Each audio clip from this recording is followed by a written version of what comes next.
Stand up, all victims of oppression, for the tyrants fear your might. Don't cling so hard to your possessions, for you have nothing if you have no rights. So come, brothers and sisters, for the struggle carries on.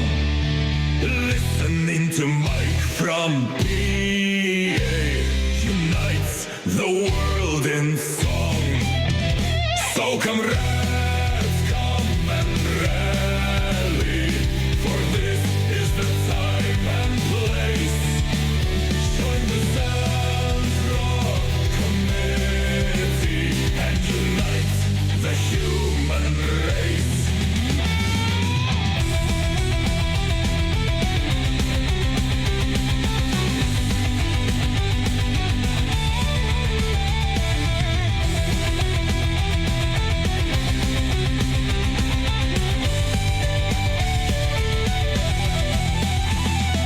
Break down the billionaire system, bring down the bourgeoisie. To see the end of capitalism, we must set Luigi free. Demand that health care be provided, as well as housing and food security. We'll build high-speed rails and revolutions with heads of billionaires and solidarity.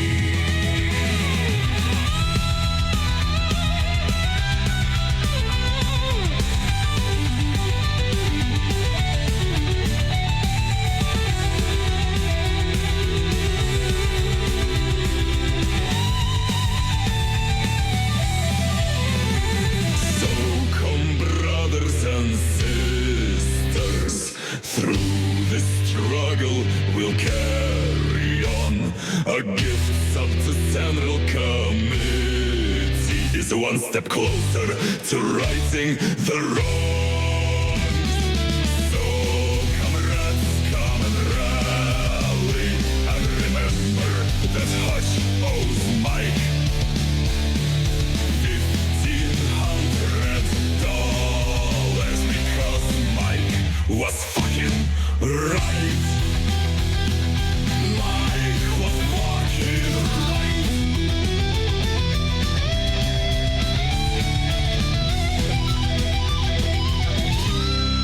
Mike was fucking right.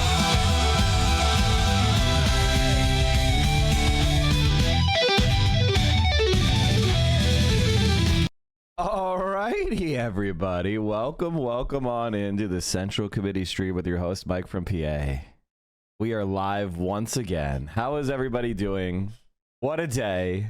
What a day. There's so many funny things to talk about.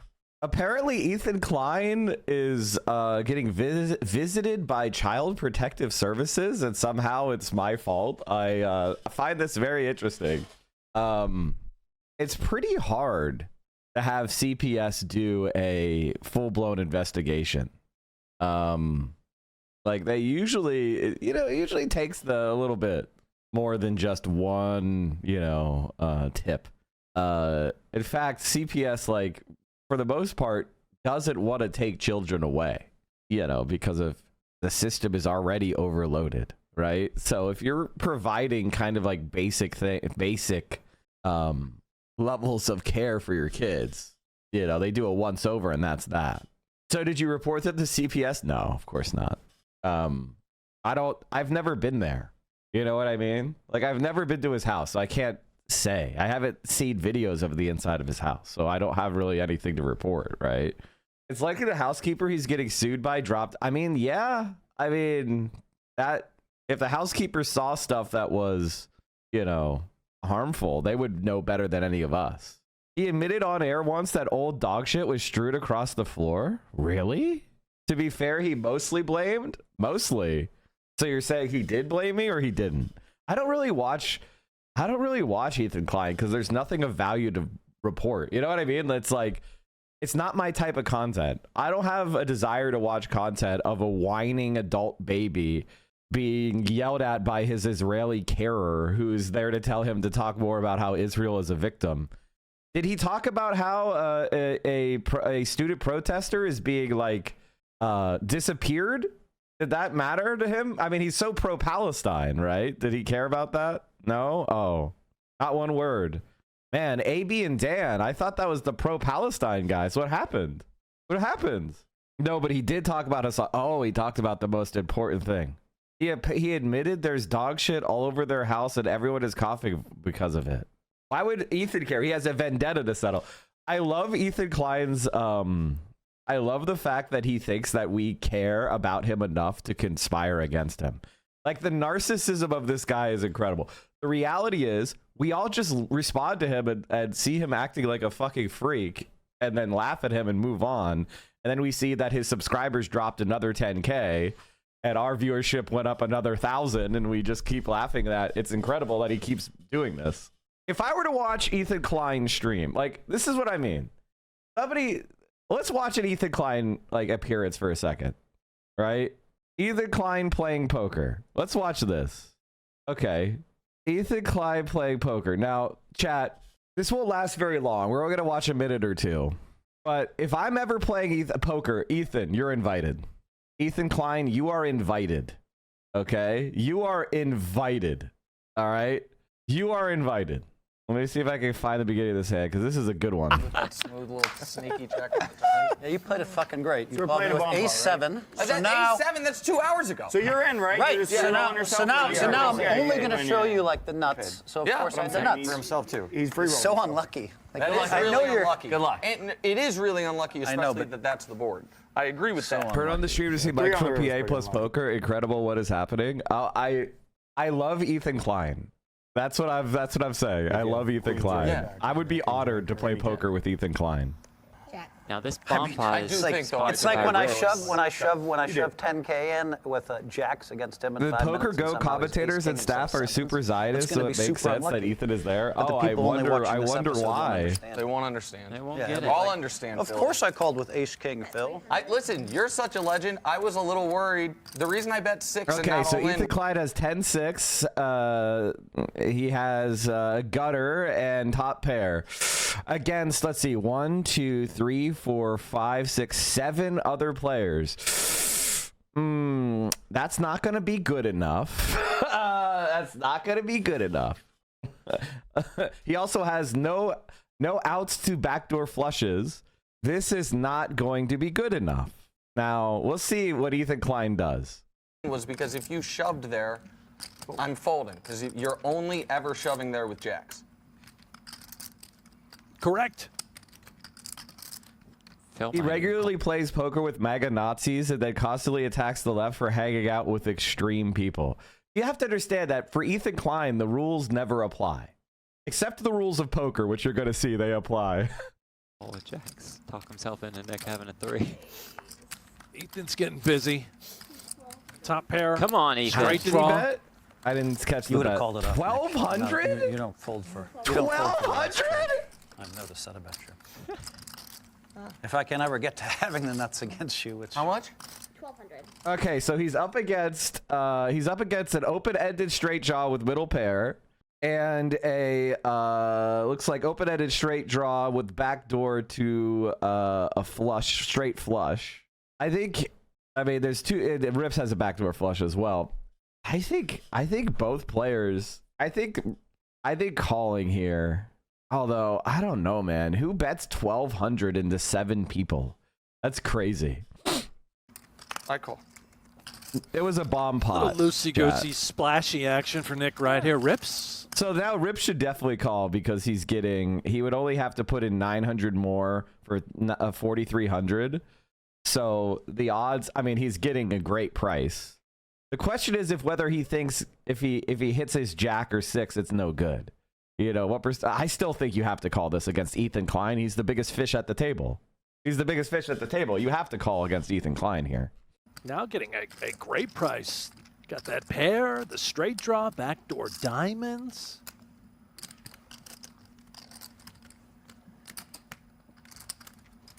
I think this is really tight. I think that's really tight. very Me surprised he and the folded. tank. You also had position. I'm in position by being out of position now. I can do the tank thing to you. You can make a straight. All right. Okay.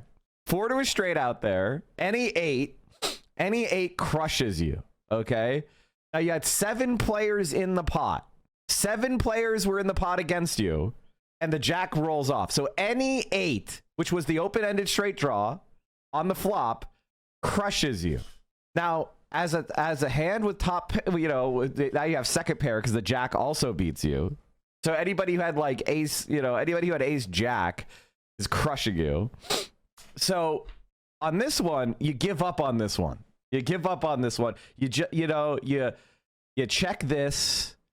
You see what your opponent does. I mean, you're in a really bad spot. It's very difficult to feel like you have value here. Your hand is also not bad enough that you want to bluff. You're exactly where you shouldn't be. Why are you in this hand? Why are you betting? As well. So what do Rips you just do? folded 10-9 of I don't know if I diamonds. can. We haven't I think played you should enough check games. here Klein if is you're, stone if you're dead. Ethan. Thing. I check. So what so he checks to you. You should check here. You have some value. If you could get to a showdown cheap, that's good. You should definitely check here. The worst play you could make would be to bet somewhere like, I would say like 2,000 to 3,000, because that's begging for a check raise. I think the dumbest play you could make would be an all-in. All-in would be terrible because you're only really being called by the 8s, which are all in. All the 8s are in. The range of your opponent's hands, the 8s are there. So if you go all in, that would just be punting your stack. Uh-oh. Oh, this could be the end. Tank a little bit. No. No, push. No. You're all in? Yeah. I call. Oh, no. Oh my God, he got angled so hard. Oh, he got owned so hard. Oh God. He got owned. Why is he nervous? You have second pair. Why are you trembling? And the guy said, "Are you all in?" And he said, "Yeah." If somebody asked if you're all in, you say no because they want your entire stack. Like, unless you bet all in. And like, you clearly went all in. If he's like, your chips are still behind your cards, and the other guy says, "Are you all in?" really excitedly, don't go all in. What are you doing? Check. The guy just angled his whole stack. He angled his whole stack. Ethan Klein is the dumbest player I've ever seen.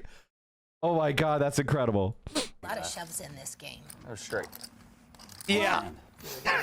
And Ethan Klein is absolutely drawing dead. He's drawing to the 3 8s that are left in the deck for a split. So 7% to split. Absolutely incredible. Incredible play. Incredible play. Everybody is like, huh? They thought he at least had 10s or something, right? Like, what? They're like, huh? I had 8-9 of diamonds, or yeah, 8-9. You guys. Oh, boy. I mean, he can chop with an 8. How about an 8? There's 2 8s left. 8. You're right. That's The other guy fine, only right? had an Do 8. it for the family. How about an 8? Come on, an dealer. 8 Hit for the the 8. fam. Please no diamond. Why would Hassan make him go all in with with no outs to win? How can you called off like 500 big blinds with 7s, I know. and now you're folding 8-9 of diamonds on this hand? It's folded. Really weird. I will say, turns out it's a great was fold. 900 Nick more Wright than proves to a actually. king high straight. That's true. Excellent laydown. Oh, dear. No, you might have folded. Mike is the only person that's more dangerous than a skilled poker player. Is a completely clueless poker player. No, that's not true. That is not true. What was the thinking with the all-in, chat? Can someone explain to me the thinking? Was he turning his middle pair into a bluff? Like, what was the thinking? I don't understand. He had value, right? And the guy checked to him and a dangerous board. Why the fuck wouldn't you just want to go to the river? My 3.8k stack, I only thought he was getting blinded out. No, this is a cash game. No, it was a bomb pot. Incredible. All I could say is, Ethan Klein, if you want to play poker, let me know, man. He misinterpreted a check as weakness. If somebody has a weak hand, you don't want to bet them off their hand. If you have a middle strength hand, I want to explain something, chat. The essence of poker is you want your opponent to give you money when they have weak hands and to check when they have strong hands. So when you go all in there, the only people that call are the people that are beating you. Because what hands are going to be in that hand that are better than you, that are better than yours, that are going to fold, right? Like, think about the ranges of hands that are going to call Ethan's rather large bet on the flop against 7 other players. It's going to be draws. It's going to be people that have extremely strong draws. And the draws got there. What the fuck are you talking about? He's so bad at poker, it's incredible. Like, he's legitimately stupid. Like, what the fuck are you doing? And by the way, if the other guy has nothing and you go all in and he folds, congratulations. What equity would he have? He would have no equity. You would be gaining nothing. What the fuck is the point of that? He was at the last tournament he was in. Anybody can win any single tournament. Anybody can run hot and win. You know, like, poker has a luck element to it. That's why people play it. Because, you know, there's a luck element. Like, if you just have strong hands, if you show up with cooler hands and you get people, like, you know, you could win any tournament. Also, I think there's a lot of non-strong players in those tournaments. It's on stream or whatever. Ethan was too busy promoting a fascist PDF on his Instagram to talk about Trump disappearing pro-Palestinian protesters. Literally all of the top comments on the video were all right-wing fascists. Yeah, I've noticed something that's really interesting about oh, how is the markets doing? Are they tanking again? Okay, I'm such an asshole. I'm such an asshole. Oh my god, I'm such an asshole. I didn't sell. Okay, Tesla went up again. Okay, phew. Dead cat bounce. Oh shit, is it gonna sink? Oh no. Dead cat bounce. Okay, good. I wanted the implied volatility to go down a little bit. The VIX is at 29. Chuck D's, thank you for the 25 gifties. Thank you, sir. I wanted some of applied volatility to go. Okay, I just need to. Oh god. Ron Barrett says he won't sell a single personal Tesla share amid the EV plays big decline. Oh, you know it's fucked. Oh, you know it's omega fucked. If people are saying, I'm never going to sell, they're selling like crazy. Better to short with VIX this high. Don't forget to set a stop. What? Wow. Another 500, another 600. It's dropping. I'm going to buy a brand new Tesla. Dirte to the Hague. Yeah, I saw that. Okay, what were we saying? Donald Trump is crushing the stock market. How's crypto doing? Okay, so crypto is having it's recovery. But if, honest to God, if we have a recession, I don't know how low crypto could go. How low could crypto go, do you think, if we have a recession? Trump, who doesn't drive, announced he will use his office to platform a Tesla marketing gimmick. Okay, that's pretty funny. Yeah, actually, he's such a New Yorker, man. Trump is raising tariffs on Canadian steel and aluminum to 50%. Jesus Christ. Is beyond me. And where my comedy act is right now is I'm trying to get regular people to stop yelling at each other and realize that it's a select few group of nerds, okay, eating raw almonds and doing their stupid workouts and everything and just competing with each other to have the biggest infinity pool, and the rest of us are getting pushed down.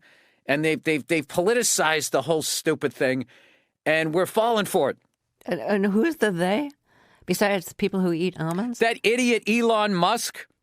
Oh. That guy, like, he's going to, like, who evidently is a Nazi. Like, I just refuse to believe that it was an accidental 2-time Sieg Heil. And he does it at a presidential inauguration. This is why I hate liberals. It's like liberals have no teeth whatsoever. They just go, oh my God, can you believe I'm getting out of the country? I'm just like, you're going to leave the country because of one guy with dyed hair plugs and a laminated face? Who makes a bad car and has an obsolete social media platform? You're going to leave this? Why doesn't he leave? Why isn't he stopped? What are we so afraid of this guy who can't fight his way out of a wet paper bag? Great British proud to US dollar win. They're calling it Trump session. Also, it looks like the pound is becoming more of the preferred currency for the West in this move. There's no way it's going to be the pound. There's no way it's going to be the pound. The pound is around a minuscule economy. The reserve currency that the capitalists, I mean, it's so good that, like, I'm on the side of goodness instead of the side of evil, because if I were a capitalist, I'd be like, okay, we need to go around the euro. Like, the EU is so easy to control by the capitalist class. They should be like, all right, leave NATO, form the EU. Let's do some like fiscal unity. Sorry, Germany. But they're so ideologically captured that they just can't do intelligent things. So it's awesome.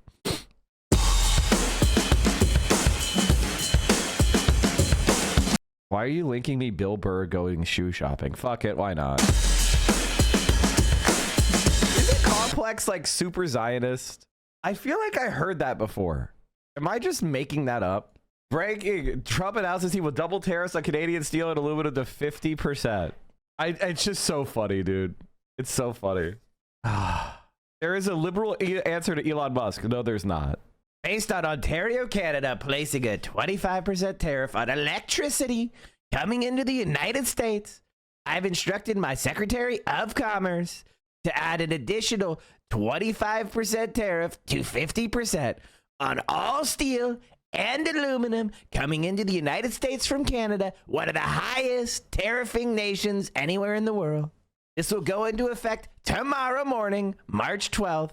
Also, Canada must immediately drop their anti-American farmer tariff of 250% to 390% on various U.S. dairy products, which has long been considered outrageous. Okay, I can't do the Trump voice more. It's too long. I will shortly be declaring a national emergency on electricity within the threatened area. This will allow the U.S. to quickly do what has to be done to alleviate the abusive threat from Canada. If other egregious long-time tariffs are not otherwise dropped by Canada, I will substantially increase on April 2nd the tariff on cars coming into the United States, which will essentially permanently shut down the automobile manufacturing business in Canada. Those cars can easily be made in the USA. Also, Canada pays very little for national security, relying on the United States for military protection. We are subsidizing Canada to the tune of more than $200 billion a year. Why? This cannot continue. The only thing that makes sense is for Canada to become our cherished 51st state. This would make all tariffs and everything else totally disappear. Canadians' taxes will be very substantially reduced. They will be more secure militarily and otherwise than ever before. There would no longer be a northern border problem, and the greatest and most powerful nation in the world will be bigger, better, and stronger than ever, and Canada will be a big part of that. The artificial line of separation drawn many years ago will finally disappear, and we will have the safest and most beautiful nation anywhere in the world, and your brilliant anthem, "O Canada," will continue to play, but now representing a great and powerful state within the greatest nation the world has ever seen. Canadians, I told you. Trump is gonna invade Canada. I told you. You should be scared. I mean, this is crazy, dude. Canada is fucked. War Plan Red, also known as the Atlantic Strategic War Plan, was one of the color-coded war plans created by the United States Department of War during the interwar period of 1919 to 1939. Covering scenarios related to a hypothetical war with the British Empire, the Red Forces, likely in reference to the Red Ensign. Oh no. Oh no, no, no, no, no, no, no, no, no, no. You guys are, we are so planning on invading Canada. Oh no, no, no, no, no. He doesn't think the president has any plans to invade Canada. Yes, we do. Of course we do. Can you please try to go on Jubilee like Sam did?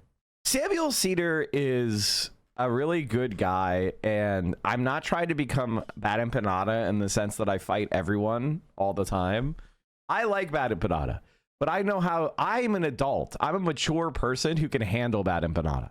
You know what I mean? Like, a lot of people can't handle BadEmpanada because he's a little bit too honest.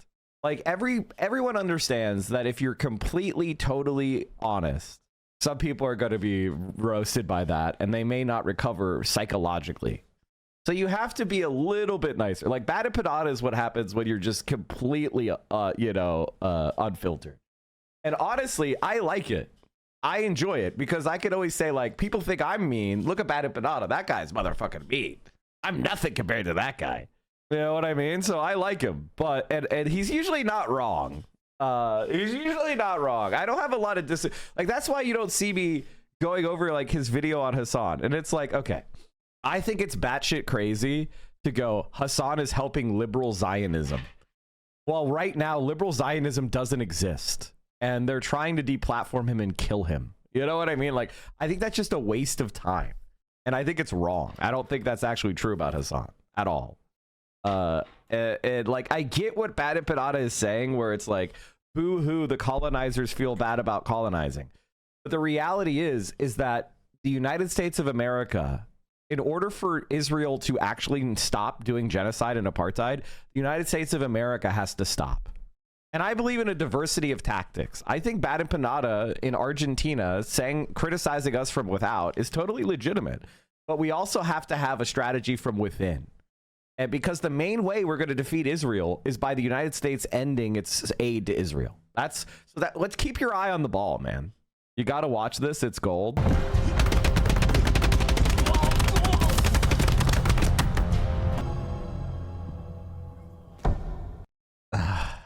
Amazing.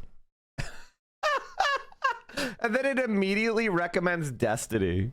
Jubilee, man. Oh, God. I had to watch ASMR for 12 hours to cleanse the hogs in the Sam Cedar video from my brain. Yeah, it was pretty embarrassing. I told BadEmpanada that he was stupid and ungrateful, and he would literally have a 20th of the audience he has without Hassan, and that's why the right way are obsessed with taking him down and being blind to that as irrational behavior. Ethan is going to think everyone is conspiring no matter what he says. There's zero upsides to do that little stick. My personal opinion on that is BadEmpanada is someone who needs to exist. I don't want him to become me, right? Like, I want him to be himself. I like the fact that he's honest. I don't want him to be me. And I don't want to be Hassan. I want us to all have our different strategies. BadEmpanada, he's the pure guy. You know, he's the guy out there who's always going to tell you what the truth is. He's going to be the gadfly. He's going to say what he believes to be the truth without any fucking sugarcoating. I'm the guy who's trying to take you to a more radical direction, but is still willing to help you walk there from where you are, right? It's all part of a greater milieu. Hassan is the wide end of the funnel. He's the guy that has the most charisma and the ability to bring in normies. We all play our own role, okay? We all play our own role. And so, like, you know, when I think BadEmpanada is doing something that I don't think is very useful, then I don't pay attention to it. Most of the time, he's doing really good work. 1 out of 10 times, he does this thing where he's, like, you know, obsessed with attacking people who he perceives to be sellouts. And you know what? He's probably right on a lot of those cases. I think BadEmpanada serves the left's immune system. He's going to pressure test the system every time. He will own when he's wrong. Listen. That's my take. You know, that's my take on that. I'm a different guy. I have a different opinions, and that's okay. That's actually okay. All right, what were we going to watch today? We've got a new Noah Samson video called The YouTubers Who Backed the Genocide. I haven't watched a Noah Samson video, and it feels like a long while. I like Noah. I like Noah a lot, but he's also a little bit too nice. But just because he's a little too nice doesn't mean that I can't enjoy his content. You know what I mean? Like, everybody has their own takes, right? Help me make more of them and faster, consider joining my Patreon. Thanks. About a month ago, the 6 million subscriber YouTube channel H3H3 Productions released a video called Content Nuke Hassan Piker. In this video, the host, YouTuber Ethan Klein, alleges that the political streamer Hassan Piker is an extremist that supports terrorism and terrorist groups. And over time, I started to learn that my co-host, he really likes terrorists. Promotes anti-Semitism and is radicalized. So I'm reading a You know, it's really, really, really, really pathetic that Ethan Klein is just a Zionist propagandist at this point. Or he just does IDF talking points, which is like, oh, you don't support Israel killing kids? You're a terrorist. It's like 2001 again. What a pathetic fucking loser. His viewers to do the same. He accuses Hassan of being a rape denialist and goes on to accuse him of prolonging what he calls the Israel-Palestine conflict with his radical views. This conflict will never end until people realize that Palestinian liberation and Israeli security are not mutually exclusive.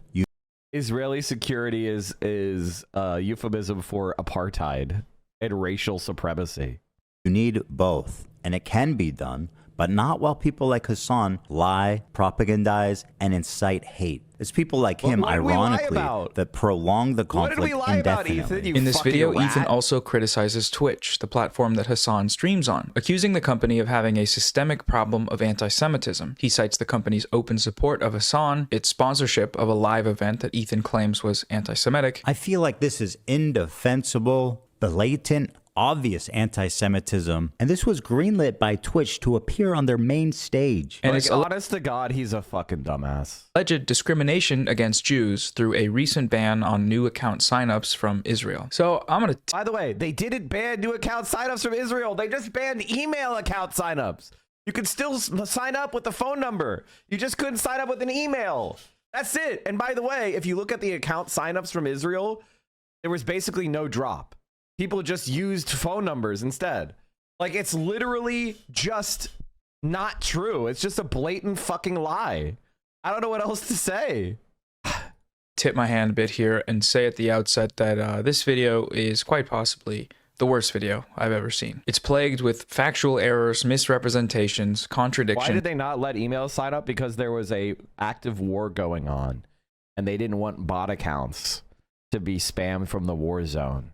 That's the answer to that. But you could still sign up if you associate it with a phone number. That was the answer. But who gives a shit? It's an email sign up. Just use your phone. You could still be an Israeli user or Palestinian user.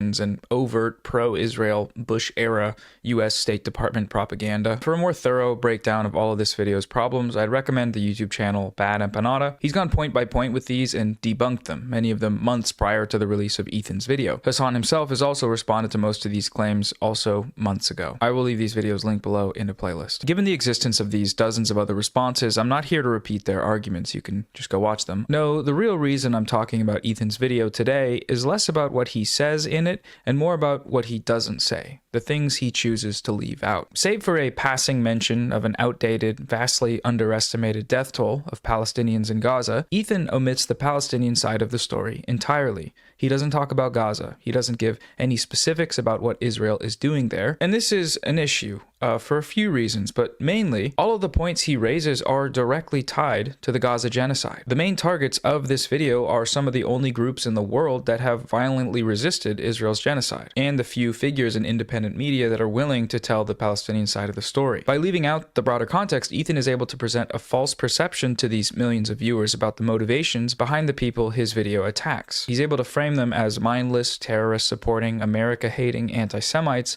and not what they really are, which is anti-genocide people that are against genocide. Western media manufactures consent for large-scale terror operations across the globe in a number of ways. There are more overt forms like atrocity propaganda. There are also more subtle ways like deceptively framing information, using passive language, and creating false perceptions about conflicts through things like burying the lead and lies by omission. All of these tactics are present in Ethan's video and the wider online smear campaign that motivated it, but it's that last thing that I think does quite a bit of damage, lying by omission. The way Ethan's video is framed seems to imply that Israel's genocide in Gaza is not actually a genocide. He never explicitly uses the term himself, but it's presented as just another thing that's happening in the Did you see that Epstein has retained Bill Cosby's lawyer? Oh yeah, don't worry. We're going to get into that. Middle East that's sad, but ultimately We're really the product of gonna a get into war. That there are deaths on both sides, and that all we need to have peace is rational dialogue between these two sides. This could not be further from the truth, and to better understand this, we need to talk about Gaza. Thus far, I've been using the term genocide in reference to Israel's actions in Gaza, but it seems like a lot of the people using it on social media here have a general lack of understanding of the gravity of what that term actually means. Genocide isn't just a bad thing that's happening where people are dying. No, that's not what it is. It's a Holocaust. The US-Israeli Holocaust. That's what it should be called. Israel is using everything in its power to eradicate Palestinians from the planet. The fact that Israel's actions in Gaza amount to genocide isn't controversial. Not among the experts, at least. This is the near universal consensus among top human rights groups and humanitarian organizations operating on the ground in Gaza that Israel is committing genocide, countless war crimes, and crimes against humanity. There is the Amnesty International report, a 300-page report that accused Israel of genocide in Gaza. There was the Human Rights Watch report accusing Israel of crimes against humanity and genocide in Gaza. So I would love to see Ethan Klein go over these on stream. Somebody, instead of like yelling at various YouTubers, how come he doesn't go through Amnesty International and Human Rights Watch reports live on stream, read through them, and kind of like try to see if go through all the footnotes? You know, come on, Ethan. Instead of yelling at like Twitch streamers, why don't you go and look at the international human rights organizations? Gaza, specifically through the intentional deprivation of access to clean drinking water. The United Nations, Euromed Monitor, Doctors Without Borders, the International Committee of the Red Cross, Israeli human rights groups like B'Tselem, various Holocaust scholars, they're all saying the same thing. Last year, the International Court of Justice ruled that the case for Israel's genocide in Gaza is plausible. It was a preliminary hearing, and the final rulings on cases of genocide typically take multiple years, but the ICJ issued several provisional measures to prevent the possibility of a genocide taking place. Provisional measures which Israel has failed to follow completely. And then there was, of course, the International Criminal Court, who issued arrest warrants for Israeli Prime Minister Benjamin Netanyahu and former Israeli Defense Minister Yoav Gallant, who are now wanted international war criminals. Towards the start of his video, Ethan mentions a death toll figure of 40,000 Palestinian people. Of course, if you compare the raw numbers, Gazans have lost a lot more than Israelis. 40,000 people. What? The raw numbers, guys. If you just compare the raw numbers, but have you considered that an Israeli life is worth 10 times what a Palestinian life? Like, what do you mean raw numbers? What the fuck is he talking about? People have died and neighborhoods have been completely flattened. Neighborhood, you mean cities have been completely flattened? You mean cities have been completely flattened? The entire Gaza Strip? Are you going to talk about the Filipino leader, Philippines president going to prison? I mean, maybe. We might get to it. During this war. The figure he cites is wrong. Yeah. It's just wrong. Credible estimates have placed the full scale of the slaughter in Gaza at over 65,000 deaths due to traumatic injury alone, with further projections that include indirect deaths in the hundreds of thousands, potentially over 10% of the population of Gaza. Ethan's brief and false citation leaves a lot of other things unmentioned, like how the vast majority of these deaths have been Palestinian civilians, including over 15,000 children. The United Nations described Gaza as a graveyard for children just months into the genocide, and after that, Israel only ramped up its child killing. Ethan does not mention that over 1,200 families have been completely erased from the Gaza civil registry, meaning that every single member of their bloodline has been killed. Nor does he mention that the mass slaughter of these innocent civilians has been intentional. Israel has a long history of intentionally targeting Palestinian civilians for slaughter. This dates back to the Nakba, the ethnic cleansing of over 700,000 Palestinians from their land in 1948, which included the massacre of thousands of civilians. And it's also evident in all of Israel's many previous violent incursions into Gaza specifically. During Operation Cast Lead, starting in late 2008 to 2009, Israel slaughtered about 1,400 Palestinian people. 300 of those were children. During this widespread massacre, Israel ordered people to shelter in schools, so-called humanitarian safe zones, then proceeded to bomb the schools and kill people by the dozens. This practice has continued at an even larger scale in the latest escalation in Gaza. Firas, my brother Firas, he screams. The pain is overwhelming as corpses lie by his feet.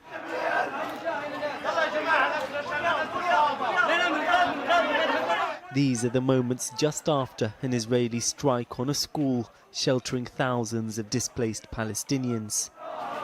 During the 2018 border protests, or the Great March of Return, which were recognized by human rights organizations as being overwhelmingly peaceful, Israel fired on the peaceful crowds with sniper rifles, injuring thousands and killing hundreds. The UN reports concluded that Israeli snipers were intentionally targeting children, medics, pregnant women, and disabled people. Israeli snipers later publicly, gleefully, recounted their experiences of hunting Palestinians for sport, bragging about the number of kneecaps they could shatter. This trend has continued in Israel's latest escalation since October 7th to an extreme degree. IDF snipers are intentionally targeting children for execution by shooting them in the skull and in the heart. Healthcare workers have testified to seeing Israeli drones hovering outside of hospitals, picking off children. That's where they're shooting them and injuring them and then circling back to execute them. What I think I found particularly disturbing was that a bomb would drop maybe on a crowded, tented area, and then the drones would come down and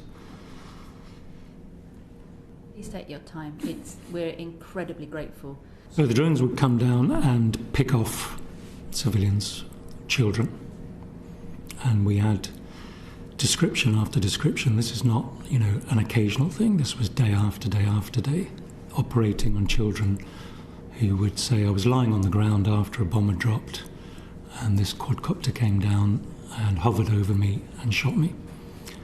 And that's clearly a deliberate act, and it was a persistent act, persistent targeting of civilians day after day. We had 1 or 2 mass casualty incidents every day, and that meant 10 to 20 dead, 20 to 40 seriously injured.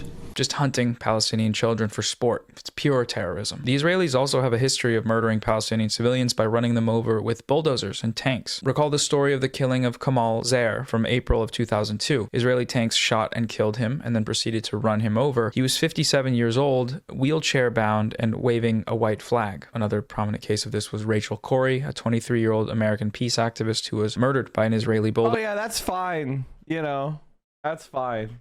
Ethan Klein doesn't care about that. While protesting the destruction of Palestinian homes in Gaza. Israelis, for years after her murder, celebrated the day by making pancakes with Rachel Corrie's face painted into them. In the latest escalation, individual Israeli soldiers have admitted to committing these atrocities by the hundreds. The only reason we have these admissions is because Western outlets have written articles with concerns over how the mass murdering affects these soldiers' mental health. Another element to the case that Israel is committing genocide is its continuous intentional deprivation of the basic necessities for life for Palestinians in Gaza. They've been using starvation as a weapon of war, a war crime, and a crime against humanity. Most recently, Israel's response to the quote-unquote ceasefire in Gaza is to continue this mass starvation while explicitly stating it as a matter of policy. They have blocked humanitarian aid throughout the genocide in violation of international law, the ceasefire orders, and the ICJ's provisional measures against genocide. The pretext they've fabricated for this policy of intentional starvation is that Hamas is looting these aid trucks. They have provided no evidence for this claim. What we do have evidence for is that Israel has protected and supported criminal gangs with ties to ISIS in areas that Israel has full control over, and these groups have been looting aid trucks. Israel is intentionally depriving Palestinians in Gaza of access to clean water. Oxfam reported that Israel has destroyed over 1,000 miles of water and sanitation networks, leaving less than 7% of pre-war water levels in Rafah and North Gaza. Israel has also partially or entirely destroyed over 80% of water and sanitation infrastructure in Gaza, including all 6 of its mainline wastewater treatment plants. Brutal, violent attacks on the healthcare system are another aspect of the genocide. They've damaged or destroyed every single hospital in Gaza and murdered countless medical workers, doctors, nurses, rescue workers, and healthcare staff. They've kidnapped doctors and held them without charge, where they've been tortured. Dr. Adnan al-Bursh, Gaza's leading orthopedic surgeon, was kidnapped by Israeli soldiers, brought to an AOC co-signing this, Jesus? Guys, she already made a statement on it. Why are you pretending like this is some sort of big deal? She already made she was one of the first people to make a statement on it. Not everybody could get to letters before they get published. It happens. It's Congress. You know, like, what are you talking about? She already made a statement about it. I don't, like, could we be smarter than this instead of just being like, oh, you weren't on this one thing? That means that you don't care about it. When it's like, she's already made statements on it. Like, shut the fuck up. Jesus Christ. Keep your AOC criticism sane, for the love of Christ. Israeli prison and then reportedly raped to death. The latest UN reports have concluded that over 90% the war crimes that went on in Gaza and all the shitty YouTubers that are defending it. Meanwhile, AOC is out in front on this issue. Just please stop with your dumb fucking infighting that's baseless and stupid. And it's coming from me too. It's like, god damn, dude. Like, lock the fuck in.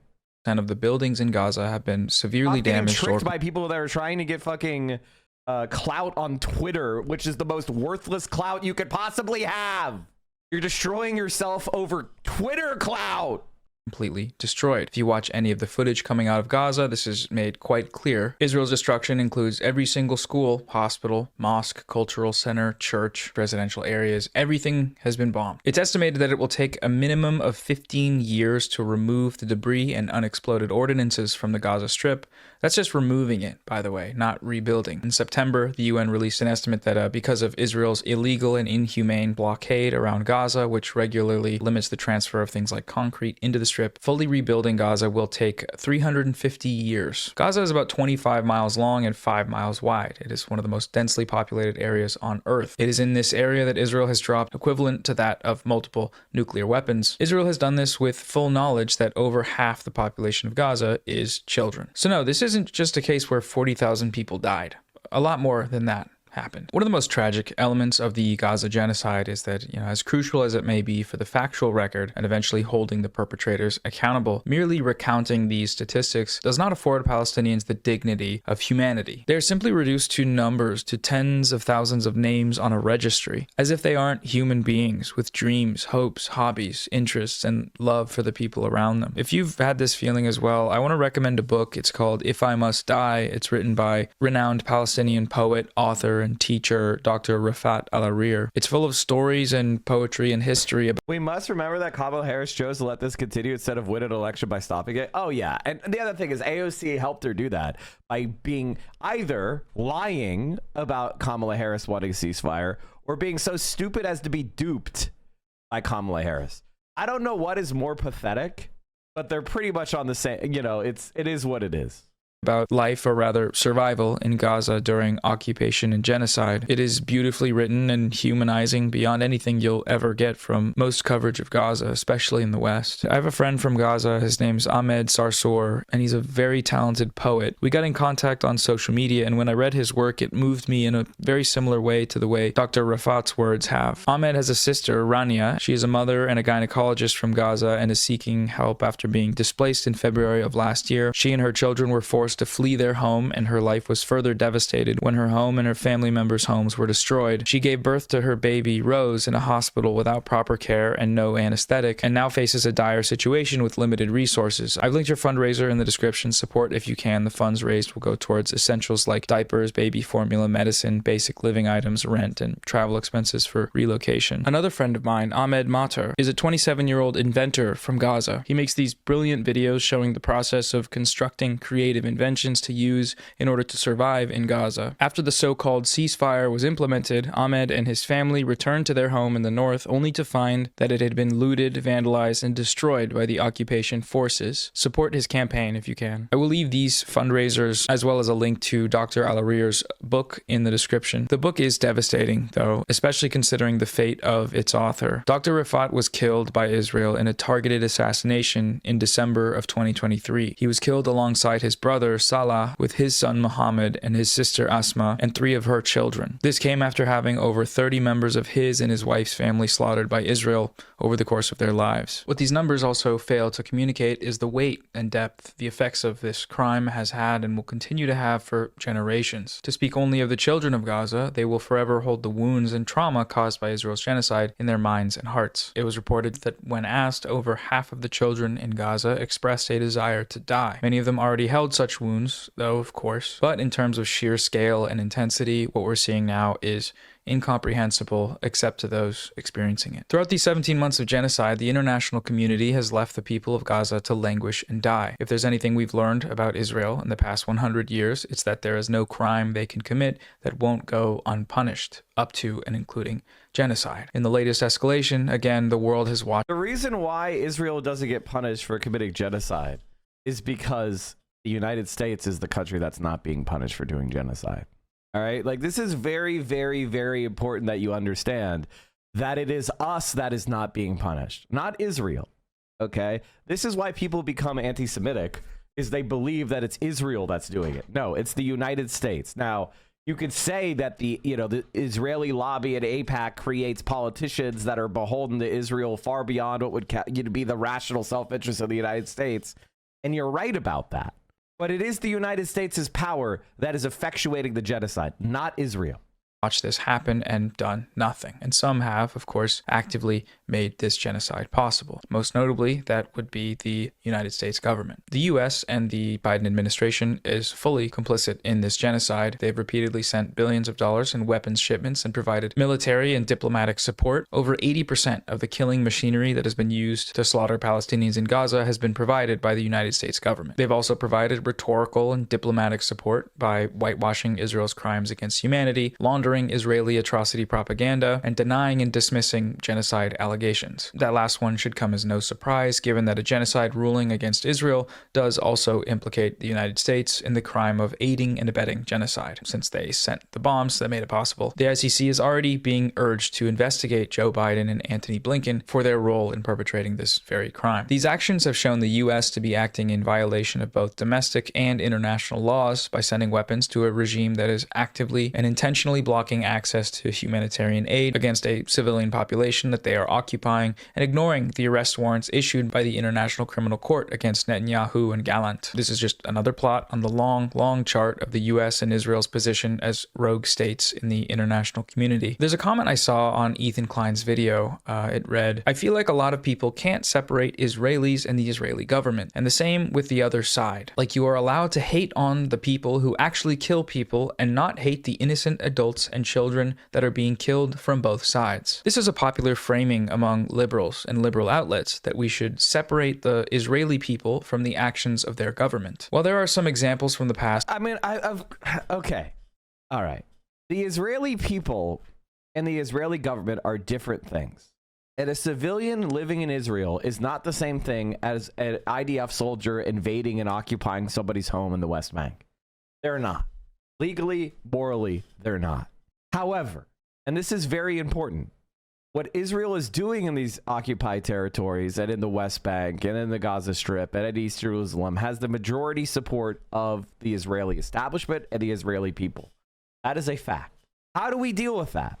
Where this may be true, such as the case of the American public's attitudes towards the end of the Vietnam War, which diverged from their government. The same cannot be said in the case of Israel. The vast majority of the Israeli public supports this genocide. Months into the genocide, polling showed that over 95% of Jewish Israelis supported the IDF's actions, with a majority of those indicating that the IDF was not using enough force in Gaza. The force in question there being genocide. They wanted more. It wasn't enough, apparently. 17 months later, and nothing has really changed. Just weeks ago, polling indicated that the Trump administration's plan to facilitate the ethnic cleansing of Gazans was supported by over 80% of Israelis. This headline refers to Israelis as a whole, but that 80% support statistic is actually only the perspective of Jewish Israelis. A majority of Palestinians with Israeli citizenship, or Arab Israelis, as the Israeli government tries to call them, considers this ethnic cleansing plan to be immoral. When it comes to Jewish Israelis, however, that number drops to just 3%. This should come as no surprise, given Israel's history. A country that exists on the logic of ethnic supremacy and colonization requires a certain level of dehumanization to keep its inhabitants from collapsing under the weight of the reality of their rotten society. Another way to get a handle on the seemingly ubiquitous genocidal fervor among Israelis is by just talking to them. How many civilians have been killed in Gaza,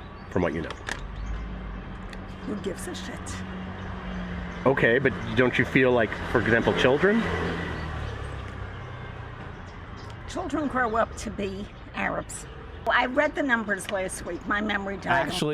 That's actually what the Nazis said. Literal Nazi. Literally what the Nazis said when they killed Jewish children. They'll grow up to be adult Jews. Literally the same. Went to heaven. I don't think children should suffer, but they're always casualties. And since they do a lot of pruervu, that is the natural result. חפים מפשע נהרגו בעזה. טוב, אז כנראה שנעצור. ואת לא רוצה לענות על זה? תודה. אוקיי, אפשר לשאול למה? כי אני לא חושבת שיש מישהו שהוא חף פשע שם. צר. אבל ילדים אבל, נגיד. הילדים מסכנים, אין ספק. אבל הם לא יגדלו להיות ילדים חפים מפשע, לצערי. Most of the kids there that are getting killed, I never support little children dying, you know? I never want it. But most of them will grow up not only supporting Hamas, which is a crime by itself, but joining them, which is the worst of the worst. Hey, chat. Would you say that supporting Jewish power or the Jewish supremacist parties in Israel is a crime that would be worthy of killing kids over? And the answer of that is, of course, no, right? It's very interesting how Hamas is beyond the pale, but all the Jewish supremacist organizations that are part of the Israeli government, that's just ignored. Why is that ignored? I don't understand how that is ignored. בפשע נהרגו בעזה. לא, זה גם לא מעניין אותי. לא? למה? לא מעניין אותי. אני הייתי עד 7 באוקטובר האמנתי בשלום ובשיח ובדו-שיח. אחרי זה הבנתי שאין לי מי לדבר. כולם שם מחבלים. לצערי הרב. אבל ילדים, כאילו. לא, אני אומרת בכנות, לא מעניין אותי. There is no such thing as Palestinians. They're Arabs who have many countries to flee to and nobody wants them to. But if we do... Literal Nazis again. Again, 2 for 2. That's exactly what Hitler said. That's exactly what Hitler said. Hitler said, all the countries in the world tell us to stop oppressing the Jews, but they won't take them in. If you love the Jews and the Jews are so great, why don't you take them in? That's what Hitler said. It's the same exact shit. Same exact. 1 for 1. Hitlerian. You call them Palestinians. Their parents use them as human shields to gain sympathy. The natural instinct of a Jewish mother is to protect her child. Dropping 2,000-pound bombs on apartment buildings and then saying they're using them as human shields.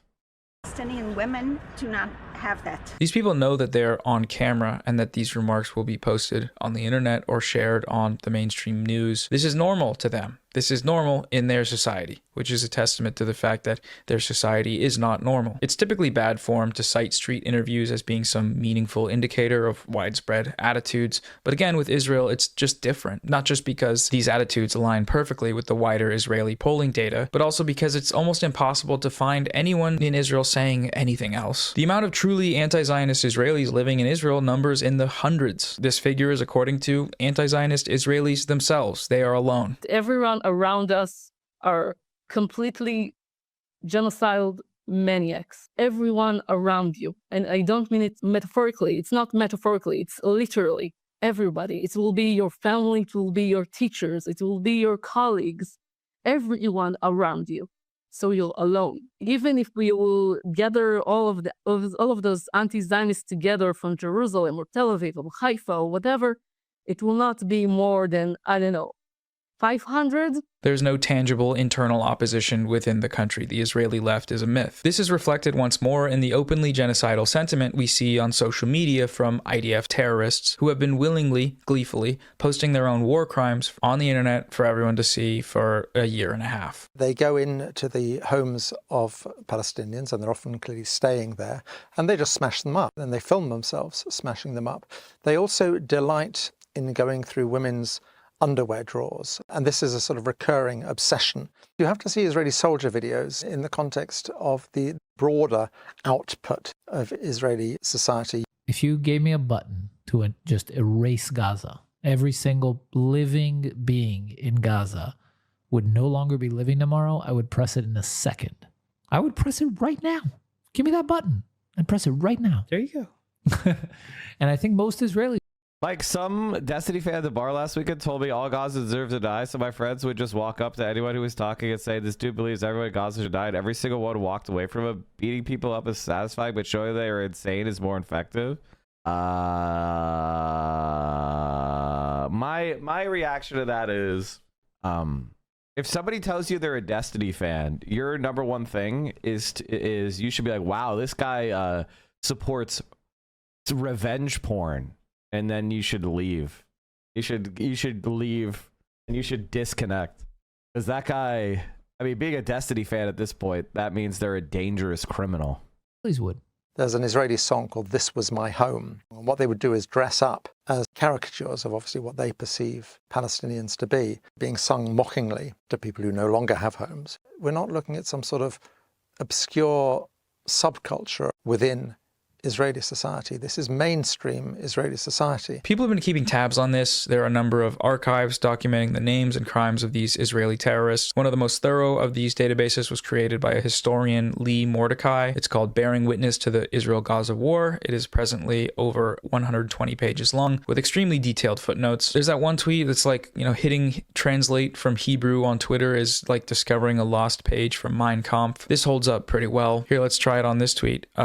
The survivors of the 2025 Holocaust are proof that every trace of the murderous mutations in Gaza must be erased, from delivery rooms to the last elderly person in Gaza. 100% dead in Gaza. That there is Barashi Kinneret, the host of a mainstream Israeli news channel. One more example that I found particularly striking was the Right to Rape protests. A group of Israeli prison guards were placed under investigation after security camera footage leaked showing them gang raping a Palestinian prisoner. The Israeli public reacted in uproar, not because of what they were alleged to have done, but because they were potentially going to be punished for it. Protests were held outside of the prison, attended by top Israeli officials. Mainstream Israeli news channels brought on one of the alleged rapist soldiers for interviews, supporting him and his right to kill and rape Palestinian hostages. Again, this wasn't some extremist fluke. It was reflected in broader polling of the Israeli public. According to a poll taken around that time, 65% of Israeli Jews oppose criminal prosecution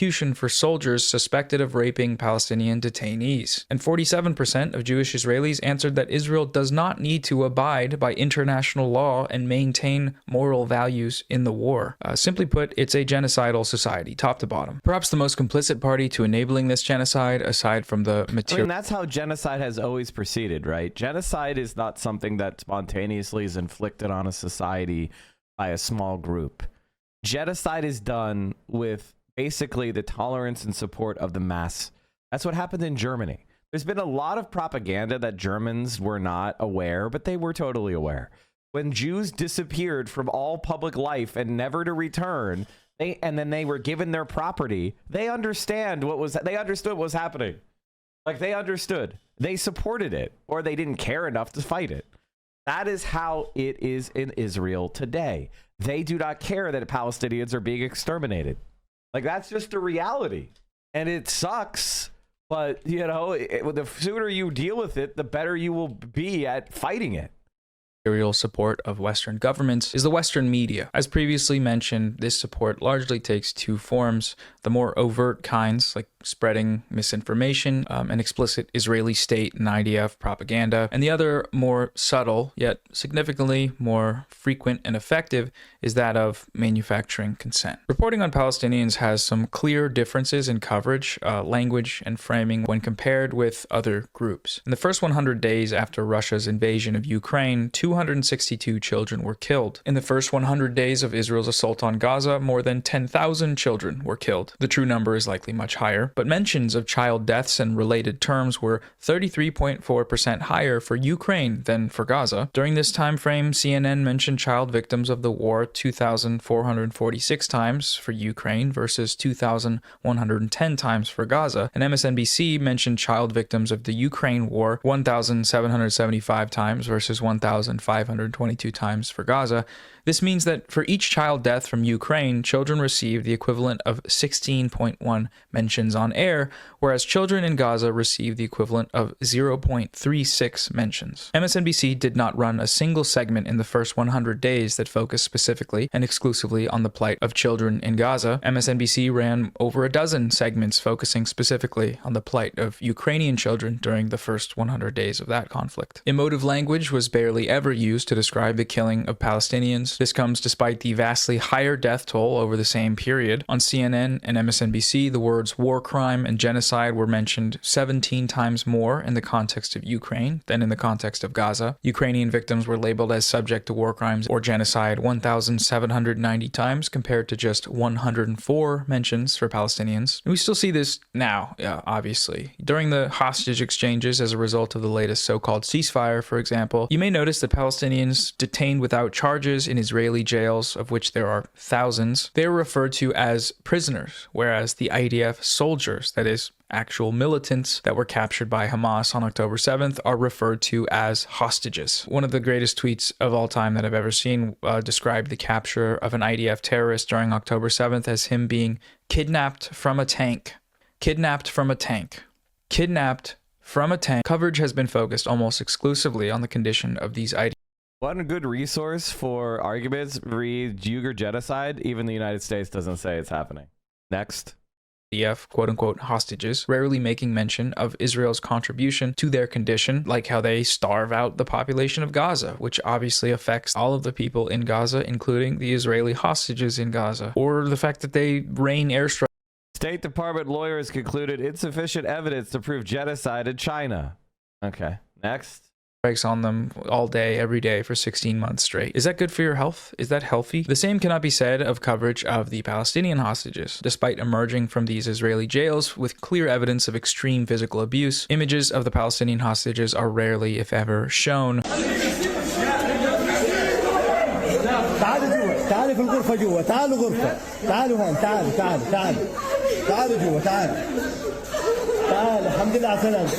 The assumption is just granted. It's relied on that they're terrorists, criminals, and whatever else. So whatever happens to them, that's just what happens in jail. The Western media lies in other subtle ways, like burying the lead in stories and deceptively framing headlines. This is especially apparent in coverage of things like ceasefire negotiations. These outlets have consistently framed the lack of agreement to terms as being Hamas's fault, that they won't agree to Israel's terms, but they interestingly decide to use only one definition of the ceasefire agreement, which is Israel's definition, that being one which is only temporary, with no guarantees that the genocide will end after these temporary pauses. They're not really ceasefires, but in order to frame Hamas as disagreeing with them, that's what they have to call them. The ceasefire that ended up being agreed upon in January was the exact same ceasefire that Hamas had agreed to over 6 months prior. Israel continually sabotaged these negotiations, but if you read any of these mainstream outlets, you wouldn't know that, not until the very end of these articles, at least. The latest reporting on these negotiations continued this trend of misleading coverage, such as this story from early February. The majority of the article, headline included, frames Hamas as the instigator to a potential ceasefire failure. However, both independent observers and Israeli officials themselves acknowledged that it was actually Israel who had already broken the terms of the ceasefire agreement immediately after it was implemented. To anyone with a brain and eyes, this would be apparent given the evidence we have of these violations, but because these outlets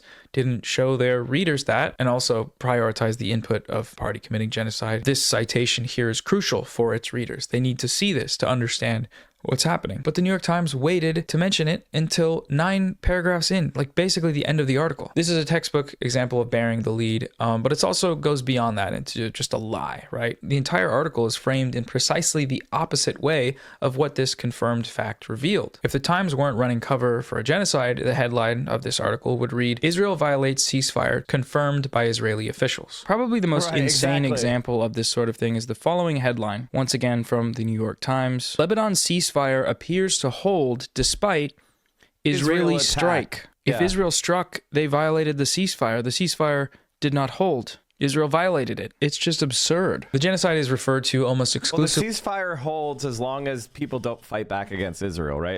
If Israel is violating the ceasefire, then it's not violated. It's only when people respond to what Israel does that it becomes a violation. Do you understand? Once you understand that Israel could do whatever it wants, then you'll be able to understand the news.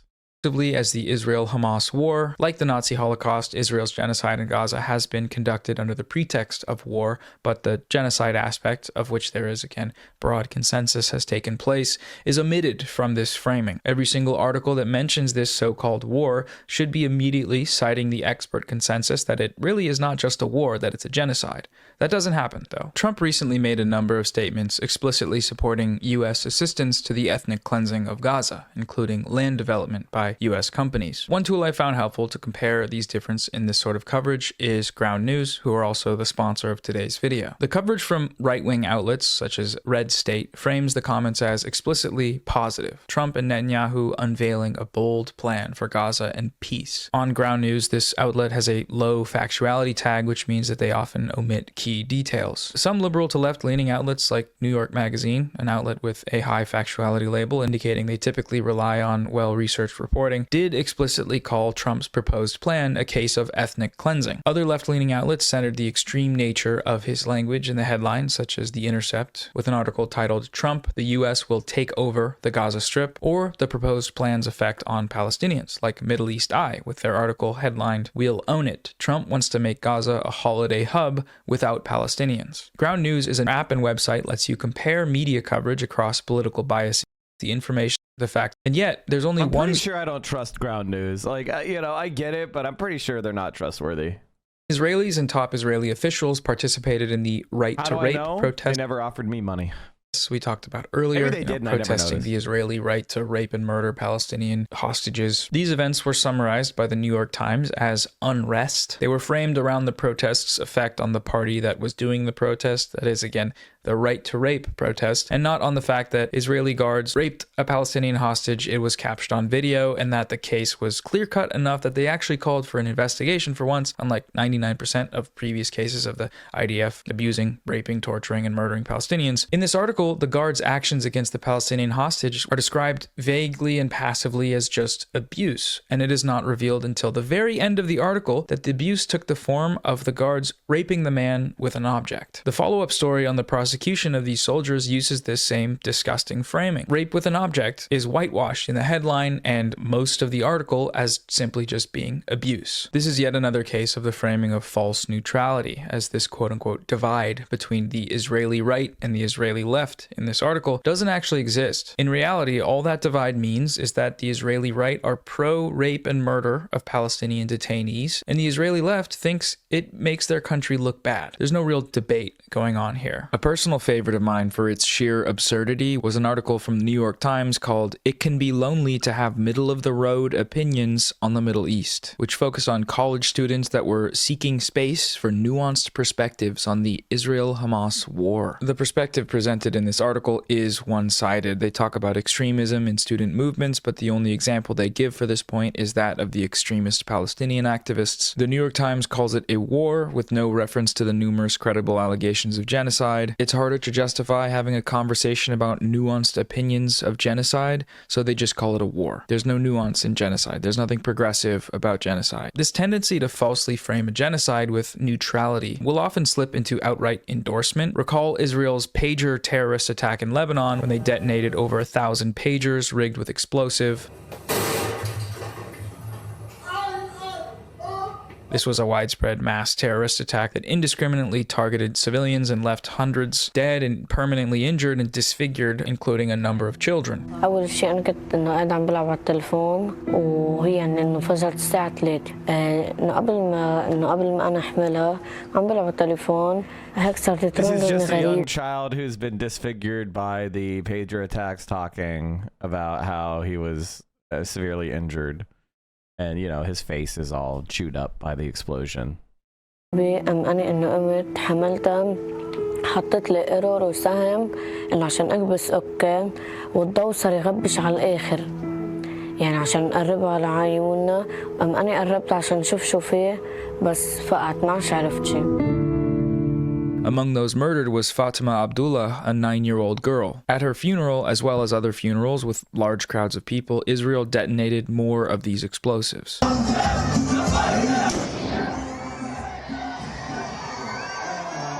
Despite this being a child-killing and maiming indiscriminate terrorist attack in violation of international law, in Western liberal media it was presented as a cool James Bond-style operation. It was described using words like ambitious, sophisticated, and daring. The Israeli spy agency Mossad launched one of the most daring and sophisticated deceptions in the history of counterintelligence. An extraordinary act of espionage, an example of Israel's technological prowess. According to the New York Times, the attack restored the aura of Israel's intelligence agencies. Before covering the attack, these outlets always, of course, make sure to mention Hezbollah's U.S. designation as a terrorist organization. Don't worry, guys, they were just terrorists, nothing to see here. We got the bad guys. They were bad, we are good, mission accomplished. And of course, as we've touched on a couple times, lying by omission. That's another thing. With every previous example, you see it. The Israeli hostages receive wall-to-wall coverage with no mention of the fact that the majority of the deaths of these hostages were a product of the Israeli military through airstrikes or firing on hostages while they were waving white flags, or that on October 7th, Israel issued the Hannibal Directive, killing likely many hundreds of its own civilians as a matter of official policy. One of the really effective propaganda strategies that results from these lies by omissions comes in the case of genocide allegations. Western outlets rarely, if ever, actually mention the numerous allegations of genocide levied against Israel. The few times that they do, they're often brief, unspecific, and accompanied with equivocation or lengthy citations of Israel's defense against the allegations. When the New York Times covered the Amnesty International genocide report, the subheading immediately backtracks into running cover for Israel. Israel rejected the charge, the first of its kind by a major human rights organization, saying it was based on lies. The Times went on to spend more of the article comfortable sharing the IDF's defense against the allegations than any of the findings from the actual report. Amnesty International gave us 300 pages of facts about genocide.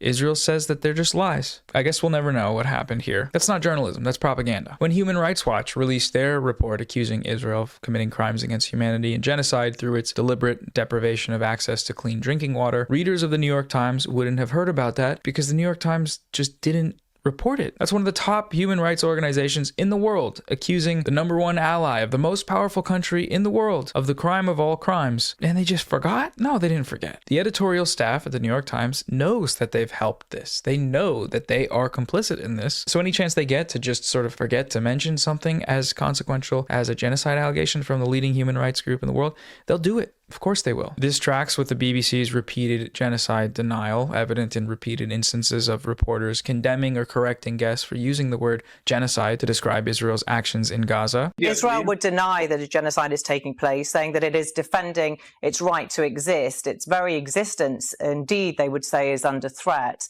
So there are obviously two sides to this. This whole issue of right of self-defense has allowed Israel to inflict the mass murder and mass destruction, what the ICJ now describe as plausible genocide. This is not an act of you know what I'm going to have to say. I'm going to say Israel denies that. They say that they were in pursuit of Hamas terrorists who hid behind their own people. This is a genocide happening in front of our eyes. We have, that word is, as you know, incredibly emotive, and the Israelis, as you know, will be saying that they are targeting Hamas only, that they don't target civilians. That's simply not the truth, unfortunately. Planned, military incursions. Yes, but it's not the truth, yes, civilians are dying. Civilians are dying, and the way that the bombs are getting dropped, I don't believe are in a targeted way. Nothing from what I'm hearing on the ground suggests that the bombs have been dropped in a targeted way. Our social media manager, all 5 houses around him got blown up. They estimate 100 people were killed in them. Yesterday, his house was the last one remaining in the neighborhood. They leveled an entire neighborhood. Thank you very much. And leveling an entire neighborhood, but have you considered that is this one of those things where I would just sort of explain it to you. They would not do this to Germany, right? Like Israel could not say we're going to kill every member of the Nazi party and everybody who's around them, right? With 2,000-pound bombs, right? That's not what happened. Former Nazi generals became NATO generals. We barely executed a couple dozen fucking Nazis. Like the idea that you could just bomb anybody who might be associated with an enemy is not how war has ever been practiced, ever. I do need to make that qualification, of course, that that it is always denied by the Israelis that genocide. Okay, so what? So what? The Nazis denied it too. Is so fucking taking what? place. They say these are strategic planned strikes in Gaza and that they are targeting the militant group. He's flashing pictures of injured children. That's not the case. Kareem, being able to have your say. This is you, what the Israelis will always say in response to that. This effort to whitewash and run cover for the genocide. It's amazing how the BBC anchors just become the instant. They just instantly have to start presenting the Israeli side with no evidence, or they have to anticipate the Israelis' fucking propaganda and repeat it before the Israelis even say it. How is that journalism? Has been intentional, of course, and we have the proof. It's been confirmed with direct evidence and testimony, with internal newsroom memos from not only the BBC, but the New York Times as well. And the last thing to talk about is just atrocity propaganda. One of the primary justifications for the genocide in Gaza is that members of Hamas are not just militants, but that they are monsters, pure evil motivated by nothing more than the sadistic hatred of Jews. This narrative has been fueled by stories of horrors that supposedly took place on October 7th. Hamas burned babies in ovens. They burnt babies alive? They put children and burn them to death. They cut the breasts off of women. 400 women shot in the genitals, their breasts cut off as terrorists Never happened. Never happened. Played with their bloody breasts like a football. They cut off the breasts of women and throw them around. They beheaded 40 babies. I never really thought that I would see and have confirmed pictures of terrorists beheading children. They behead children. They cut the fetus out of the womb of a pregnant woman. They committed a campaign of systematized mass rape. There is no justification for collective rape. What happened on October 7th was mass, systematic, planned rape and genital mutilation of women. All of these claims are false, complete fabrications, full stop. No credible evidence has been provided for any of them. Many were shown to be deliberately fabricated, and despite this, they were spread far and wide and ultimately used as rhetorical justification to continue the genocidal onslaught in Gaza. The first major place this narrative broke was Screams Without Words, a front-page New York Times story in late December of 2023. This story came as Israel's actions in Gaza were starting to receive widespread condemnation from the international community. The story was thoroughly debunked. The person who wrote it discredited as being a genocidal Zionist with no history of reporting and self-admitting that the New York Times pushed for this story to come to the public despite the lack of credible evidence. The New York Times podcast, The Daily, shelved the episode due to a lack of credible evidence, but the New York Times never retracted the story, which is because they had no real pressure to do so. The false narrative had already prevailed, and that narrative was consistent with the status quo of the American empire, for whom they are running cover. In July of last year, Israeli Prime Minister Benjamin Netanyahu repeated some of these lies in front of Congress. He received a standing ovation. 3 weeks later, the White House approved a $20 billion military aid package to Israel. They explicitly cited Netanyahu's visit as one of their motivations for doing so. Atrocity propaganda has consequences. So with that context out of the way about the Gaza genocide and its support from the West and within Israel, the broader media system that allowed it to happen, let's now return to Ethan's video. In the content nuke, you can find just about every type of what we just looked at in terms of manufacturing consent. Ethan spreads atrocity propaganda. He shares the Hamas mass rape hoax, the same hoax that was used by the Western media, the US government, and the Israeli government to justify a genocide. He cites the same sources that these parties cite when they go on stage to legitimize more military killing machinery shipments to Israel. And October 7, last year, Hamas committed horrific acts of sexual violence. Cheryl, I thank you for all your work to bring to light the horrors of this issue and for your film about what happened on October 7. In his video, Ethan spreads overt misinformation, just straight up lies about Hezbollah and Ansar Allah, or the Houthis, in order to delegitimize their struggle against Israel's genocide. He cites baseless claims from Saudi state propaganda outlets to attack the Houthis. He also cites a documentary about Ansar Allah, which he uses as proof of the claim that they brought back slavery, when the documentary wasn't even about the Houthis. It was about the Yemeni government before the Houthi takeover. He spreads long debunked Nakba denialist talking points that have been used for decades to legitimize Israeli colonization of Palestine. Ethan cites sources that contradict his own claims directly, such as the UN report he claims proves the Hamas mass rapes allegation. There's a UN report that concludes it happened, which the report itself denies. He spends 20 minutes in the video smearing a 19-year-old survivor of the US-backed Saudi genocide in Yemen as a terrorist with zero credible evidence. He makes a number of transparently false anti-Semitism accusations, like his claim that Israel's ban on new account signups from Israel was anti-Semitic. Around the end of the year, when people started talking about anti-Semitism on Twitch, Dan Saltman discovered the Israel ban when he was sent the code proving the block happened. In reality, the ban also affected millions of non-Jews living in Israel and Palestinians in Palestine, as shown in the evidence he himself cites. But it's just email. It wasn't banning account signups. It was just email account signups. You could still sign up with your phone. And that's what happened. Like, this is just not, like, there was no drop in Israel and Palestine signups as far as month over month. So, like, people just shifted from email. Most people did sign up with their phone in the first place. I think it was like 80% of people would sign up with their phone from Israel and Palestine. And that went to 100% during the email-only account ban. The IP ban went into effect in both. Like all these Western liberal outlets, Ethan just takes the State Department line of thinking when it comes to terrorism, which his video is ostensibly a crusade. It literally says sign up by email right there. Sign up by email. Sign up by email is not allowed. That's it. You can still sign up fucking by phone, you dumb fucks.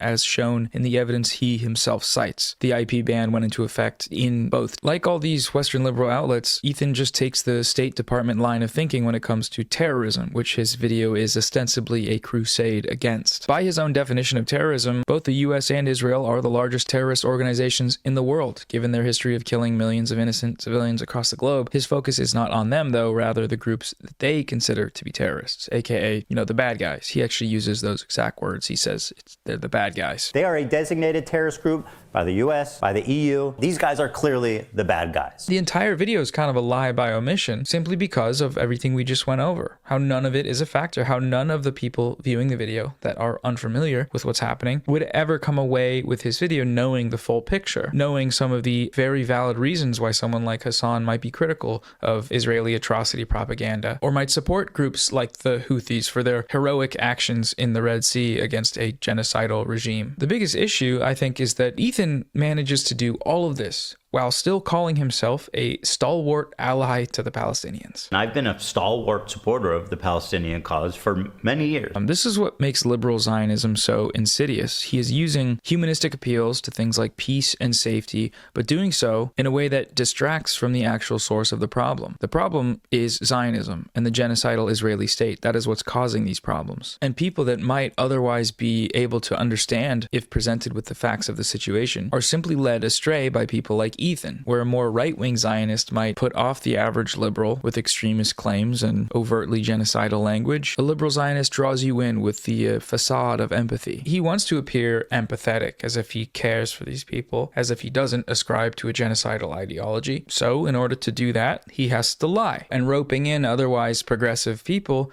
into a death cult. Aside from this video being a nonsensical genocidal propaganda piece, it's also entirely unoriginal. The video is a culmination of a months-long campaign against Hassan and all these other creators and Twitch, the company, to smear them as terrorists and anti-Semites and get people, in trouble. The campaign began as a response to the suspension of the live streamer Asmongold. Asmongold made some comments that explicitly justified Israel's genocide of Palestinians in Gaza. I'm not going to cry a fucking river when people who have genocide that's baked into their laws are getting genocided. So Asmongold says they have genocide baked into their laws. What law is he talking about? Right? He just says that. But the only side that has genocide baked into their laws is Israel. Right? So is he saying if Israel gets genocided, he's not going to care? I don't know what the fuck he's talking about. Because he's saying it's okay to genocide Palestinian kids, murder Palestinian children and babies, right? He's saying it's okay because they have genocide baked into their laws. What are they talking about? What the fuck is he talking about? He mentioned Saudi Arabia and claimed that Palestinians are similar because they're both Arabs. Saudi Arabia doesn't have genocide baked into its laws either. That's just not true. I don't like Saudi Arabia, but it doesn't have genocide baked into its laws. It's committing genocidal acts of aggression against Yemen, but it's those are Arabs. Come from an inferior culture. I don't feel bad for them. I don't feel sorry for them.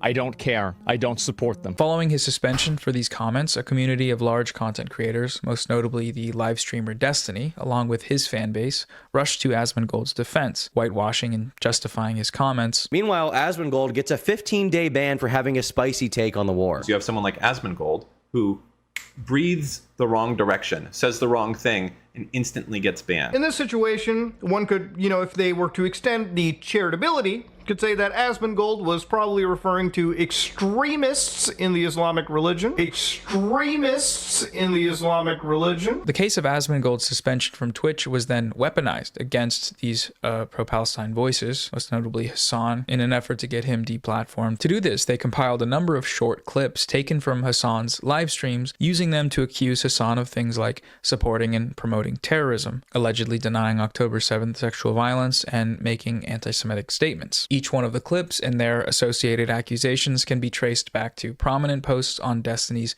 subreddit. Some of the clips were sourced from videos that criticized Hassan from well over a year ago. These clips were initially hosted on a website created by a member of the campaign called HamasPiker.com. Soon after, another website was created, DanClancySucks.com, a reference to the CEO of Twitch, Dan Clancy. Another goal of this campaign was to get him fired from the company. This site also hosts all of these clips with their associated allegations: anti-Semitism, terrorist promotion, and rape denial. Eventually, several major YouTubers in the usually apolitical commentary sphere made videos that signal boosted these allegations to millions of viewers. Most of these videos used the same clips, many of them directly citing this smear campaign's website. There's a website known as DanClancySucks.com. Or there's also a website that's been created called DanClancySucks.com. sitcom that goes over it all. Another website, Advertise on Twitch, shows a collection of ads playing before the dishonestly framed clips we've looked at, and the contact information of the companies is provided. It auto-loads a preset email with just one click, allowing participants in the campaign to mass spam these companies with the related smears. There were several motivations behind this campaign. There were direct material incentives. On YouTube for the past few years, there's a big industry that's exploded in popularity,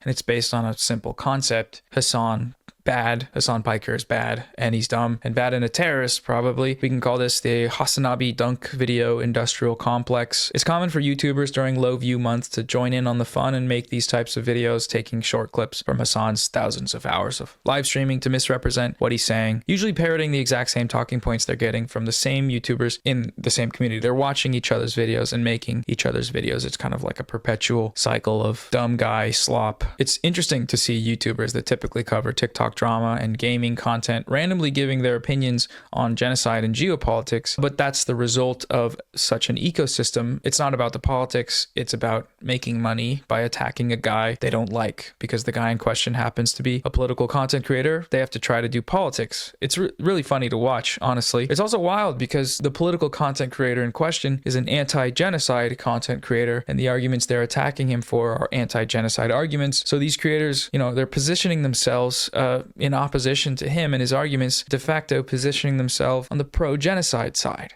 Anti-genocide is pro-genocide. It's quite the precarious predicament they've placed themselves in. Do they realize it? No. Do they care? Probably not. But that's what's happening. That's what they're doing. The success of Ethan's video, which garnered over 3 million views in its first month, is a testament to the algorithmic viability of Hassan Bad content. Get in front of a politically illiterate American audience and call a pro-Palestine influencer a terrorist. Promoting hateful terrorist music videos. Terrorist propaganda videos. Terrorist propaganda video. Collect big fat AdSense check. That's how it goes. And Ethan knew it would do well too and made sure to get a sponsor for the video. Thank you to ExpressVPN for sponsoring this video. Which was a VPN company that happens to be owned by an Israeli billionaire with a history of funding and supporting the IDF. He's not a Zionist though, apparently. Apparently he's not a Zionist, and he's pro-Palestine. I've been a stalwart supporter of the Palestinian cause for many years. A few years ago, Destiny was banned from Twitch. Since then, he has repeatedly attempted to be reinstated on the platform, and the latest attempt by... My favorite part is if Destiny had just shut the fuck up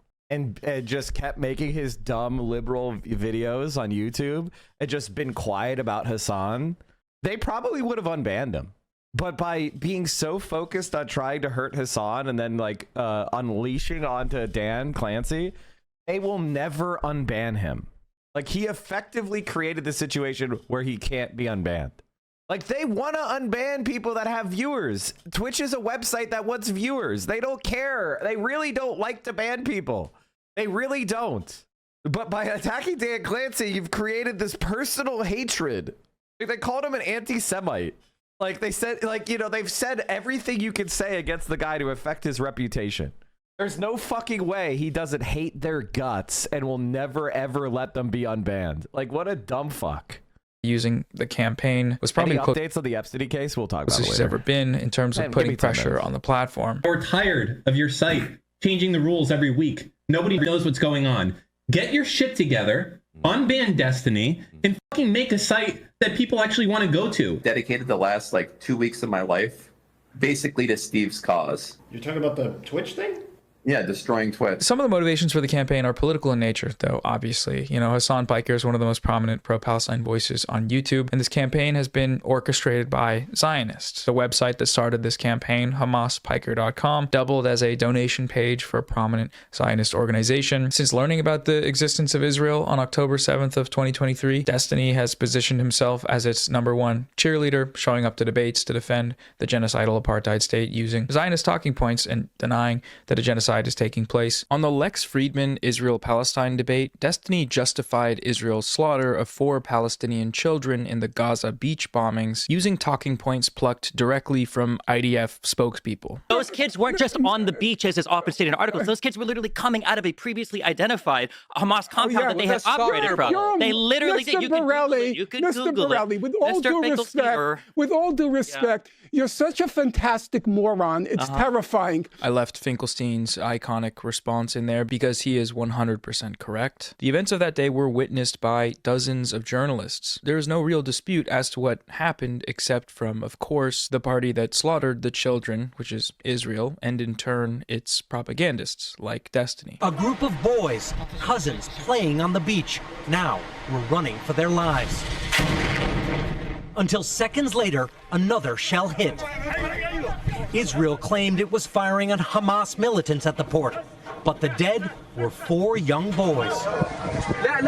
He's also explicitly called for the genocide of Palestinians. Honestly, I'm pro-genocide. It sounds really shitty, but I think that Israel should just drop its fucking borders about where it is now, and basically Palestinians can go live in another place. That's really shitty, but that's about where I'm at. It's this guy and his community who are the source for every one of the arguments that Ethan makes in his video. Do stalwart advocates for Palestinians normally collaborate with advocates for Palestinian genocide? No, they do not, in my opinion. Destiny's podcast co-host Dan Saltman, the other main driver behind this campaign and the one spearheading the creation of these smear websites, is also a Zionist. Saltman promoted pro-Israel organizations like the ADL and Stopped Anti-Semitism, and Zionist politicians like Richie Torres, who shared and boosted the campaign. He consistently weaponizes Zionist talking points, like asserting that any reference to Zionism is actually just coded anti-Semitic language, the implication there being, of course, that criticizing Israel and Zionism is inherently anti-Semitic. That's a very common Zionist tactic. It's like the Zionist tactic, in the West at least. Perhaps the most significant motivation, though, and indicative of the sort of unserious nature of this campaign, is just spite. These people all seem to have deep personal vendettas against Hassan and these other creators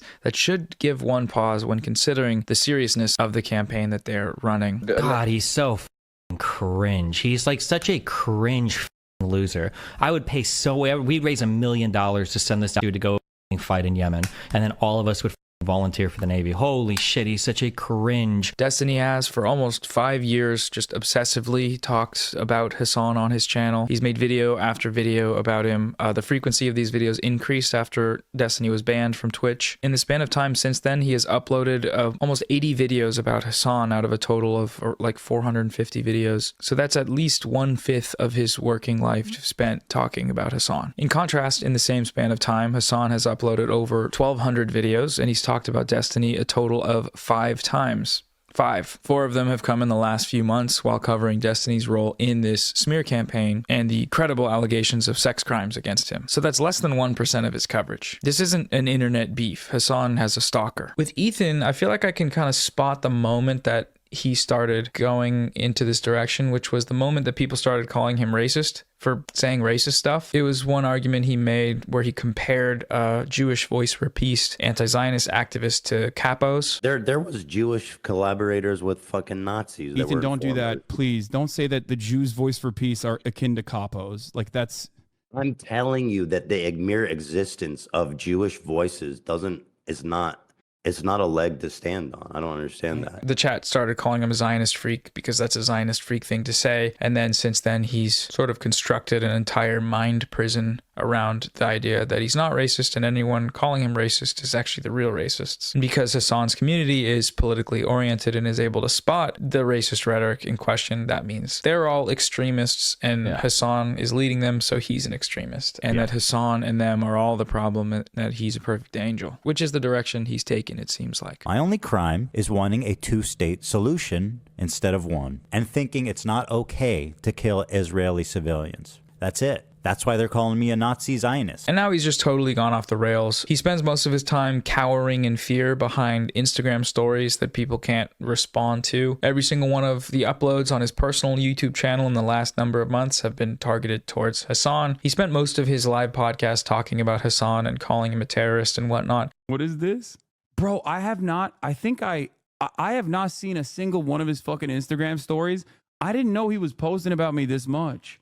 Oh my God, every day? Every single day? No. There was that one Instagram story where Ethan Klein was having to evacuate due to the wildfires or something, and he managed to make the post about Hassan and about how Hassan probably thinks it's awesome that his house might burn down while his family is in the background trying to evacuate the wildfires. Just wild. Ethan Klein has repeatedly denied any association with this campaign and Destiny or his community. That may have something to do with the recent credible allegations that Destiny is a sex criminal, but this is false. Ethan has been caught on his live podcast browsing the Destiny subreddit for arguments to use to attack Hassan. Leaked Discord logs show Dan Saltman admitting to exchanging emails with Ethan and the H3 team personally during the campaign. And even if there wasn't evidence of direct communication, the far more important connection is that Ethan is saying the exact same things, using the same out of context clips that everyone else used to call Hassan a terrorist or whatever. It's been a group effort. That's just what it is. So just a few final thoughts here. Zionism is Nazism. It's an ethnic supremacist, expansionist, colonial ideology. You can't have Zionism without genocide and ethnic cleansing. That's the end goal of the project. It's what it is. Palestinians are there, and for the Zionist project to be complete, they have to go. Starve them out, bomb them, destroy everything they need to live. Those are the methods. Those are what they're employing as we speak. And like Nazism, Zionism cannot be defeated through reform or debate. It must be destroyed from the outside through efforts made by the Palestinian people, the Palestinian resistance, and coalitions of allies. As history has shown, the downfall of these kinds of racist ideologies is possible, but Zionists cannot be a part of this process. They're Zionists. They uphold Zionism by spreading Zionist propaganda and spending all their time and effort attacking anti-Zionists, even as those anti-Zionists are actively fighting against a genocide that Zionism is the ideological pretext for. In the case of liberal Zionists like Ethan Klein, he's not even a liberal Zionist. Like, he's not a liberal Zionist. I want you to understand this. He's not a liberal Zionist, okay? He supports Yoav Gallant, who's not a liberal Zionist. These are right-wing Zionists who believe in an ethno-state. They don't believe in binationalism. They don't believe in like any other form of Zionism. They don't support a two-state solution. She's literally spoken out against two states.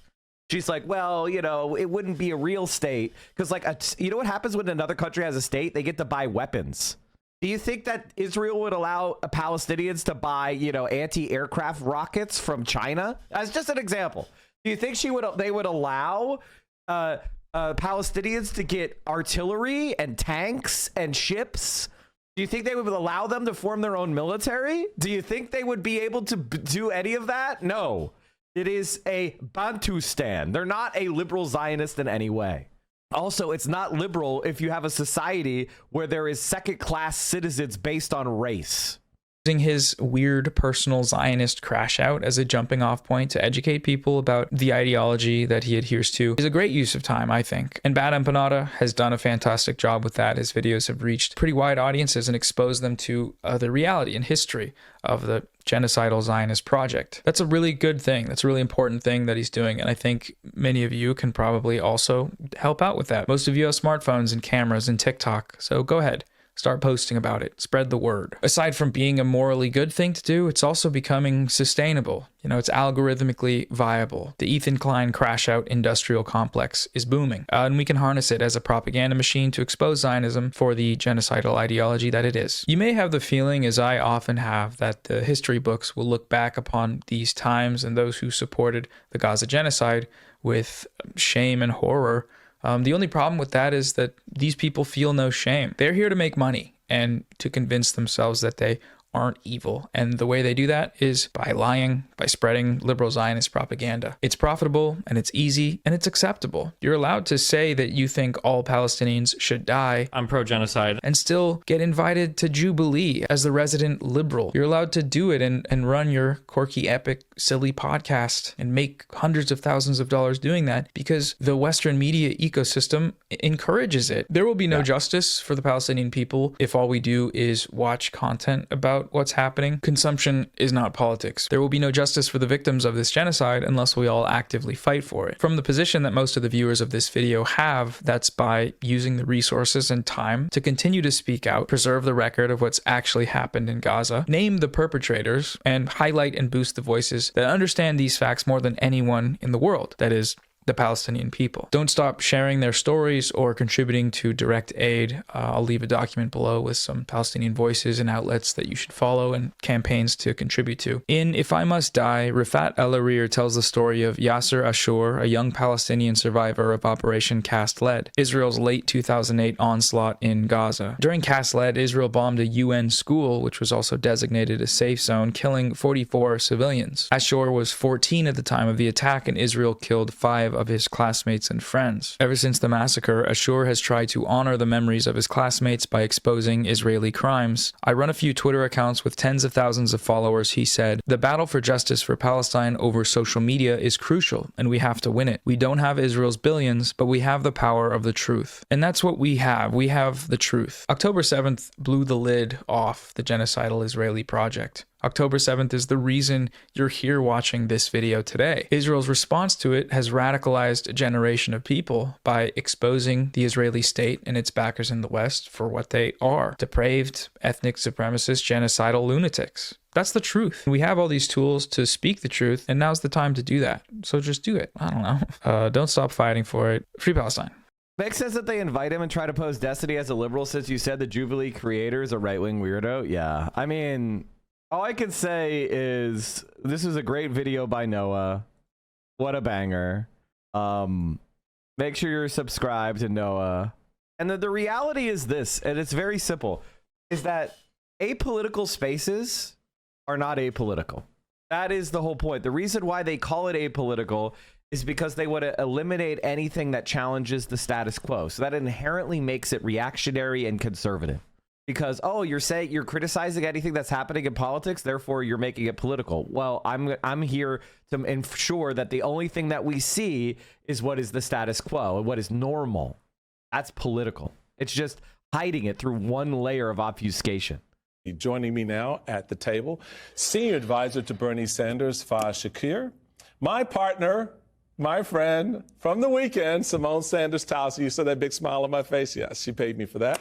And former Senior Advisor to House Speakers Paul Ryan and John Boehner, Brendan Buck. I've been excited about this grouping all day long because, as you could tell from the lead-in, there's a lot of the political dynamics married up with the opportunistic ones that I think I want to start with, Faz, with you, because these events with the senator, we were talking a little bit before, they're growing. There's almost like campaign style and feel to them in terms of the energy that folks have coming out.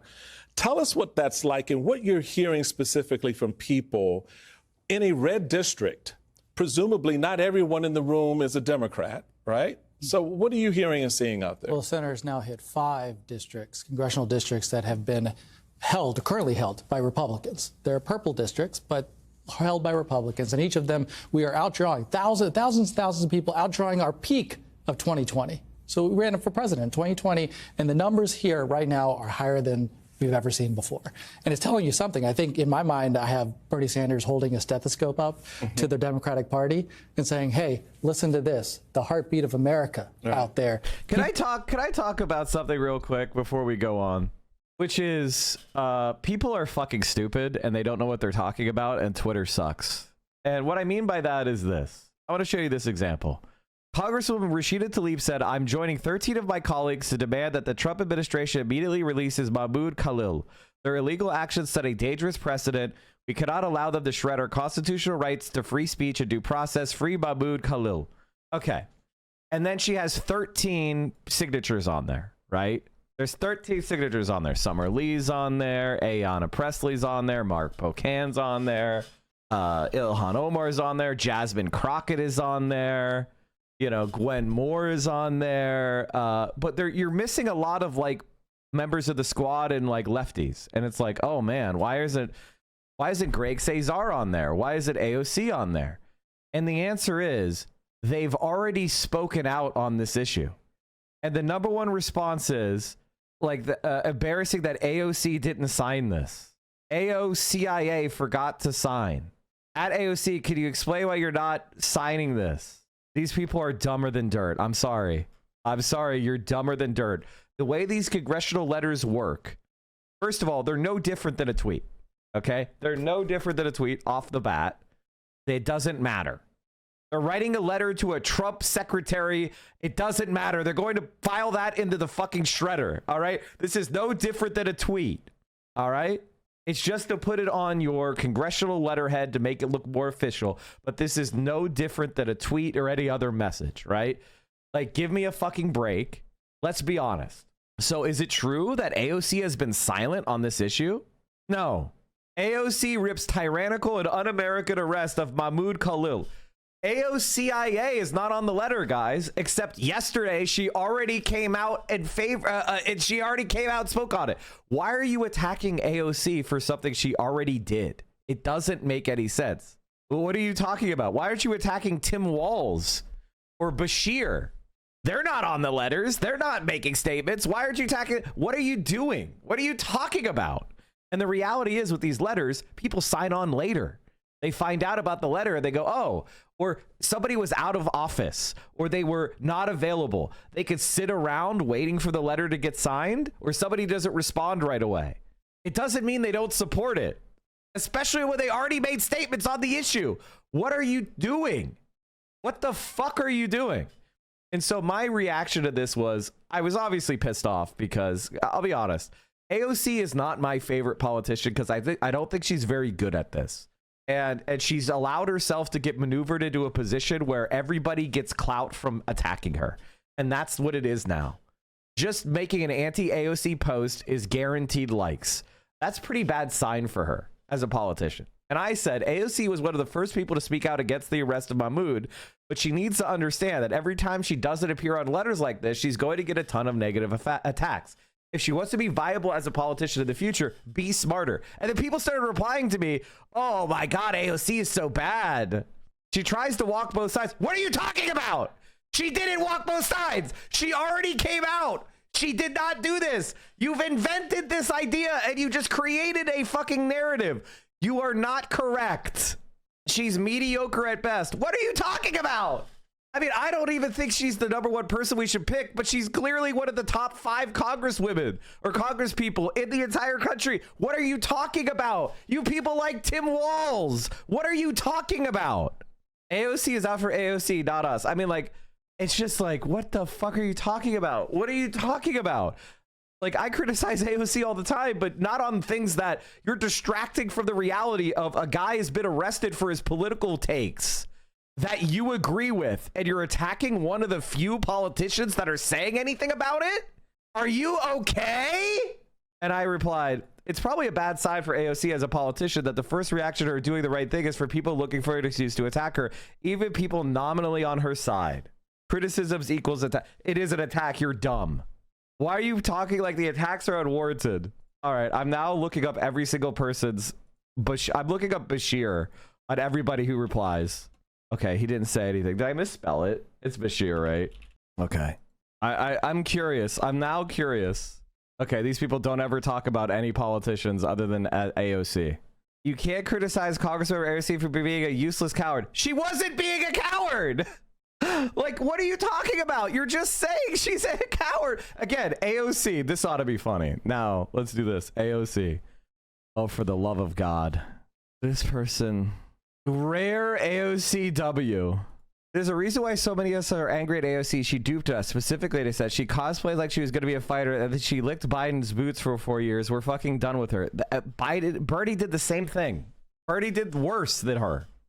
Bernie was more of a bootlicker than her. Yet nobody has a problem with, like, you guys are able to properly calibrate and go, oh, yeah, Bernie fucked up on that and I'm going to criticize him, but have sane. Like, this is my point. You people are completely, you're in delusional land. We're not winning. Like, are you okay? Like, I understand that you're an anonymous person who's stupid and will immediately, as soon as shit really hits the fan, slink anonymously away because you are not a fighter and you're not an organizer and you're not known as a leftist and you're just a fucking Twitter account and a Twitch account that you could delete and go away. But you're not actually in the fight. You know that, right? Like, you know that, right? Nobody knows you, little bro. Wrecker mentality is baby bitch mentality. We are in a struggle to save this guy's life. They're trying to send him to Al-Qaeda Syria to be killed because he protested Israel's genocide, and you're on here going after AOC like you're doing something. Wake the fuck up, dummy.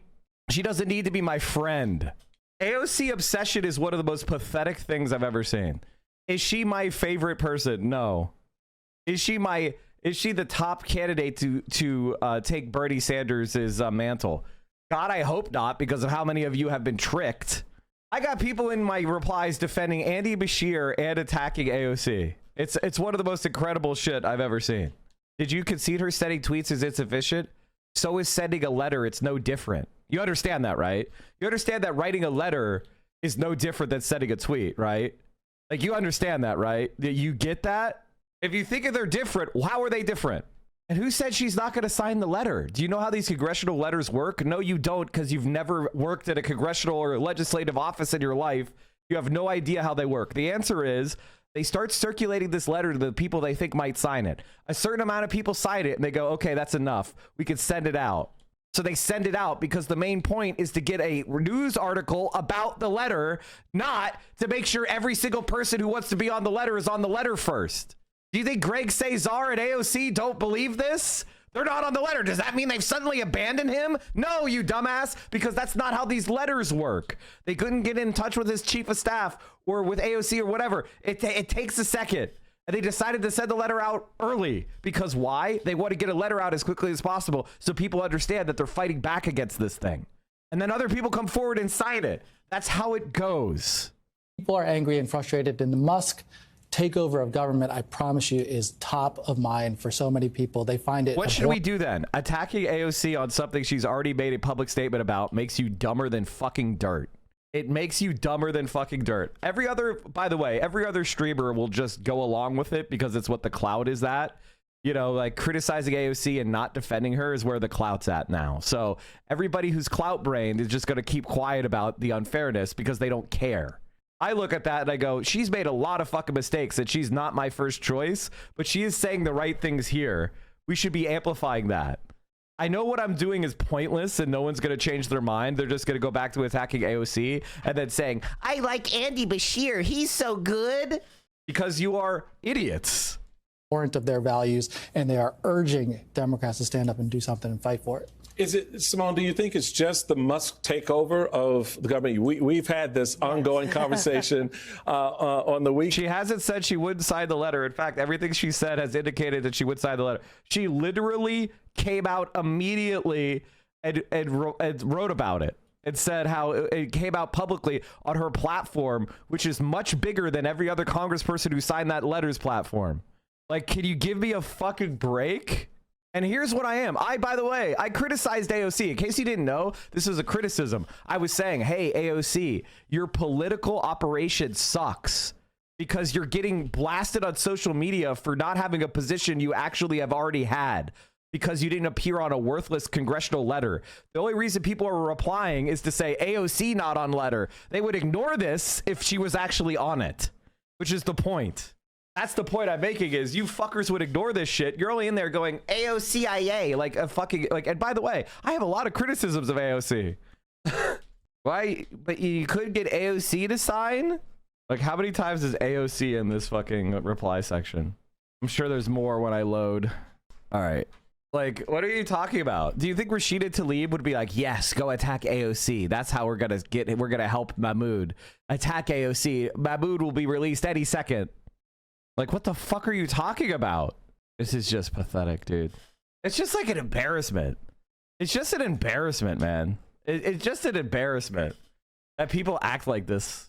This is the thing that really gets me on the online left, dude. People think they're doing something. They actually think they're doing something.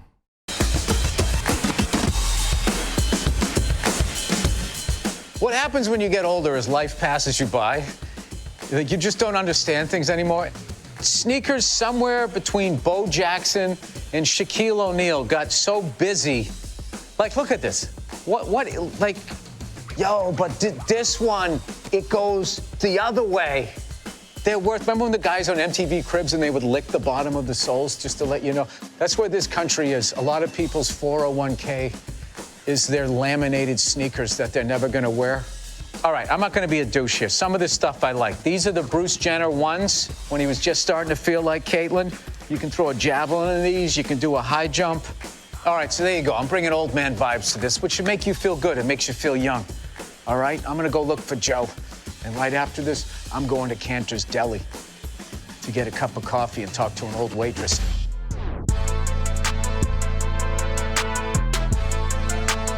What's up, everybody? It's Joe from Complex. We're in LA at Soul Stage with comedy legend Bill Burr. How you doing? I'm doing good. I have a stand-up special coming out on Hulu in March. I saw it. I saw it already. That's why I'm here. Drop Dead Days. Drop Dead Years. Drop Dead Years. Jesus Christ, Joe. Yeah, see, I already bricked it. We've been trying to get you for years. And out of respect for your show, I am not a sneakerhead. We're gonna have fun. Like, I mean, look at me. Look what I got on here. I deliberately wore these. I was like, I am not. This is my wife. That is me. All right, that's how that works. Gonna do some. And this was a tailgate. Okay. All right, I'm not that white guy who has his own American flag. It's just, I'm bald and I don't want to get a sunburn or an old age spot. Gonna do some sneaker shopping today. Gonna see what he's feeling, what he's not, and then hopefully he's gonna buy some sneakers. Okay. Let's go. Okay, let's do it.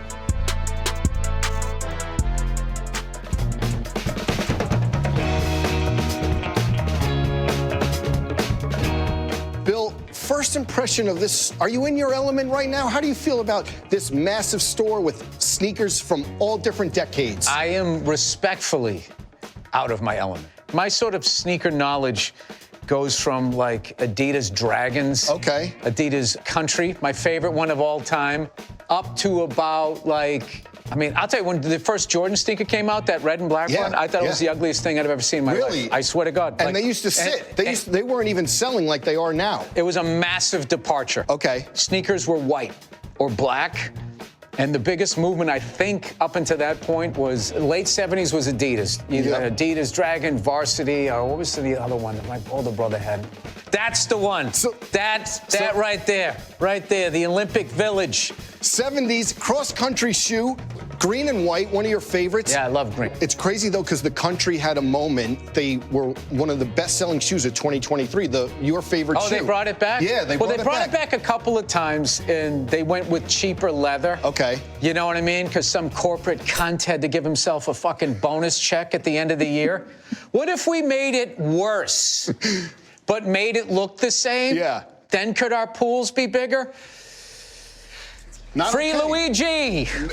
Let's talk about this here, though.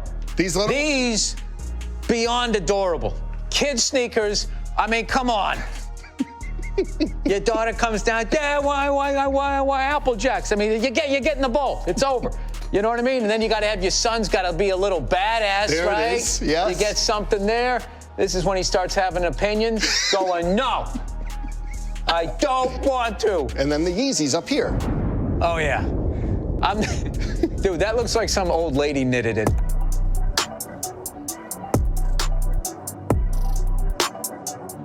All right, we're in the basketball shoe section, which I know this is like the Taj Mahal. Yes. For sneakerheads. I like this because it kind of started with this. Yes. This is sort of the, you had a slingshot and some kite string in your back pocket, and you went, boy, oh boy, did you watch the ball game last night?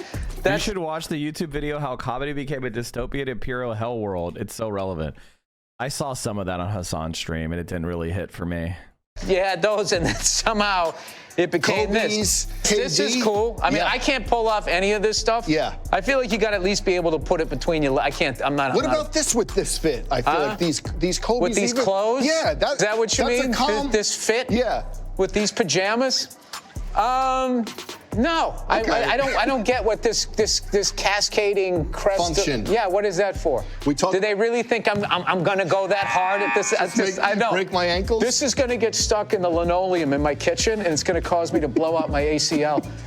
Going, wait, did I turn on the coffee machine? That's what's gonna happen. I want to talk about your friend Paul Verzi, who is a big sneakerhead. But is it true that he would walk weird just so he wouldn't crease? Paul Verzi is like a sneakerhead. We were doing a gig in Minneapolis, and he had on his Jordan whatevers. Okay. it was like sort of slushy kind of snow. Yeah. And he was freaking out. Exactly. So this dude was walking. We had like, you know, a decent walk from the hotel to the venue, and he was walking like this, going, God damn. And me and Bartnick were just laughing our ass. To see a grown fucking man. No creasing. Yeah. But what would... Like, what are you walking up to the hot chick today? You're married. You got 2 kids, a fucking dog, and some cats. What do you think sneakerheads would feel about this Jordan 1 crease, though, on you? I don't give a fuck. Look, it's you know what this is? This is like people who buy a Ferrari and they never take it to the track. It's like, why did you buy the car? So those ones, the Jordan I know, ones, the crease. Smokes.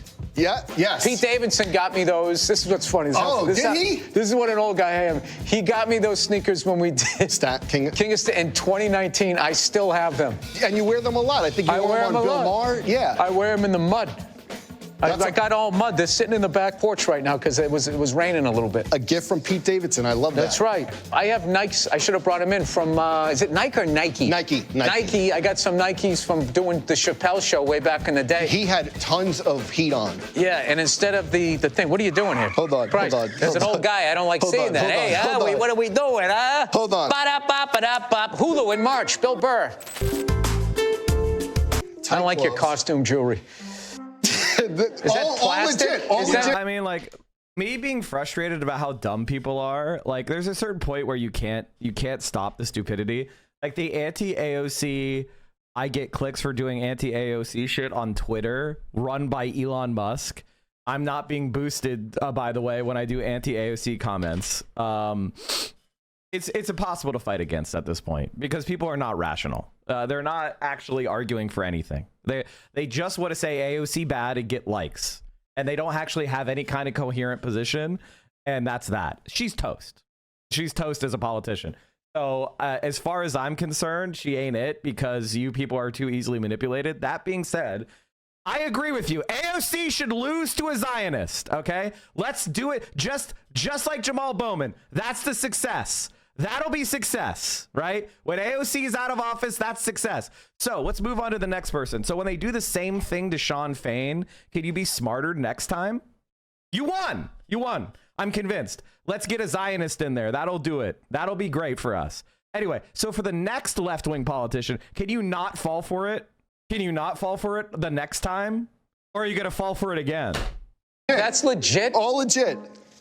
Are those your birthstones? What kind of a man wears a fucking multicolored bracelet? Come on. Are you an ally? It's called the Fruity Pebbles. Sam from the Converse Archive. Huh? Oh, my God. Do you know what these are? Those tiny Archibalds? No, Kevin McHale, 1983. Yeah. Oh, my God. 1984, I think size 18 or something. From Sam from the Converse Archive. Okay, what am I doing with these? No, I'm just showing you. We pulled them because I think you tweeted at Paul that, like, these were your Jordans, no fast breaks. Oh, okay. I'll hold this one. I can't hold two of these. Look, and you don't even have to wear the gloves. This here was the hooked up Dr. J. So everybody had the Dr. J, and I still remember this one kid. I don't like saying people's names, but I still remember his name. Dude, we're going back 44 years. It had this piece. This was like how simple the technology was. Everybody had this before, but then they added this piece, and we were all like, "What the fuck is that?" Was I supposed to wear gloves to handle those? Like, how much are those worth? I don't know. 90 grand? We were thinking about that, but you tweeted. I mean, look at this. How many fucking colors can you have in one sneaker? Like, what would you wear? Everything is just black pants. 2018, they did the reissues, and you told Paul, these are my Jordans, the Kevin McHale ones. They sold out. Really good shoe, a really good collection.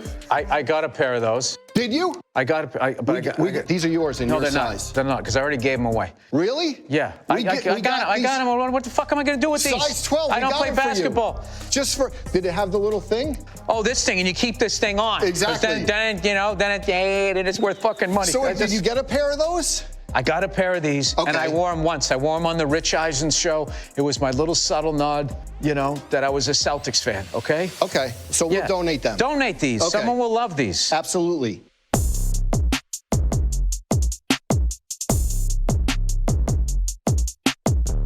You did a bit of riffing in the intro, but what do you think about the very expensive shoes? What I do know about these, and I don't dislike a lot of this, it's just, this is like influencer wear. Because you couldn't just be like, hey, Bill, here are these. Like, you just can't put these on. You have to have the whole thing. I'm 56. I don't know what to do with that. But I will say this. This right here, is not worth a fucking dime. This is like, you know, when you go to a museum because you like her. So you're like, yeah, I like art, right? And then you're looking at this shit. Bum on sneakers, no go? It looks like honest to God, don't understand why people like this shit. I'm Bernie Sanders. Like, I'm Bernie Sanders coded on this. I'm just like, okay. You know, $1,200 for this. I'd rather go to like a Michelin starred restaurant for a meal and like turn it into shit the next day than spend $1,200 on this.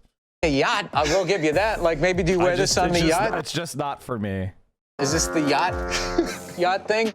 I like the green ones. Actually, the Louis Vuitton, Vuitton, I like these. I like they're a little chunk, but like obviously, I couldn't pull any of this off. No, Joe Johnson, PE, you could come whenever. No, wait, not Joe Johnson. Yeah. I feel like, though, you came around to Jordan 1s at least because, you know, Pete gave you the, I think it was started to, and then every jerk off my age had them. And I'm like, oh, this is the Hot Topic sneaker. You know? Like, you know, in Hot Topic, there's only 3 bands. Yeah, with the And you tees. they go, oh, I like rock music. But you still wear them a lot. I thought maybe for the new special you were going to wear them, but no. I don't. Would you ever wear them? I just like how invested you are. Yeah, come Just the sound. I thought. I love the special, but I had to check the footwear. I thought. No, I think you can't wear like labels and that type of thing. Oh, okay. Because God forbid one nickel rolls out the door on a streaming service. We'll give them free advertising. Like anybody would ever buy a sneaker that I'm wearing. It's like anti-advertising. Yeah, but do you know there's people on Reddit who are like, what Adidas is Bill Burr wearing? It was the forums. Did you know that? You like had, and I know you know that because you did the GQ thing. I don't know that. It said, what Adidas sneaker is Bill Burr wearing? And it was like just a regular Adidas forum. So you do have influence. Don't sell yourself short. You're like my wife right now, where you say, do you know that? And I say, I don't know that. And she goes, yes, you do. And then next thing you know, I'm at an event I don't want to go to. But you want to be here, right? You know so-and-so? No, I don't. Yes, you do. We fucking met him. One thing I want, 2003. Do you remember whose shoes these were? Charlie Murphy wore those. Those were S dots. Yes. And he had every color. Can you talk about that? Because I think that was another memory where you're like, that's when I realized people are really into sneakers. All right, well, Charlie Murphy, rest his soul, he was into the Sean Carters. The S dots is what he called them. Yep. And I actually liked them. And I liked a lot of that stuff that was going on. The Sean John, you know, no baby oil here. Sean John suits, those like velour. Like, oh my God, those things were amazing. But you like the S dots, and what I liked about them is they reminded me of the sneakers I grew up with, where it was like 1 or 2 colors. And before it got super busy, which I respect. I mean, I don't know about these. Yeah, Grateful Dead. This is Grateful Dead. No, dunks. these are for furries. Or you ever see those people who want to stay in a baby crib wearing a diaper because their mom goes goo goo gaga and they're 43? Like, I feel like it's, or maybe the San Diego Chicken back in the day. Remember that mascot? He could have done that. Okay. So I see some of it. This isn't bad. This is enough muted, you know, with a little bit of green in there.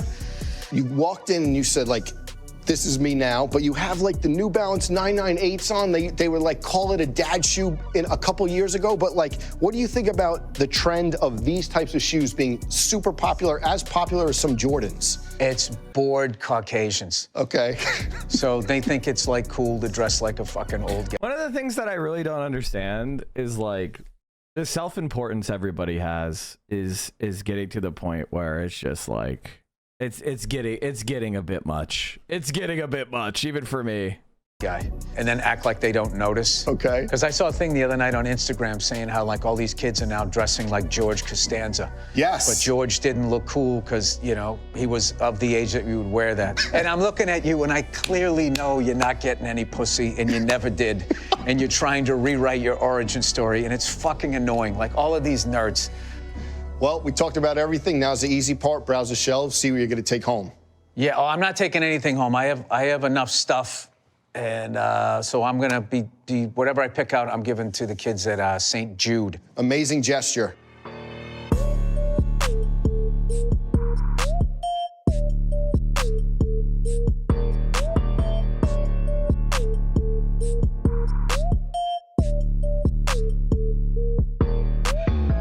right, so your total is $1,968 with 81 cents. All right, I really appreciate that. Appreciate the kids you are as gonna love well. the sneakers, and you guys couldn't have been nicer. Thank you so much. Thank you for having me.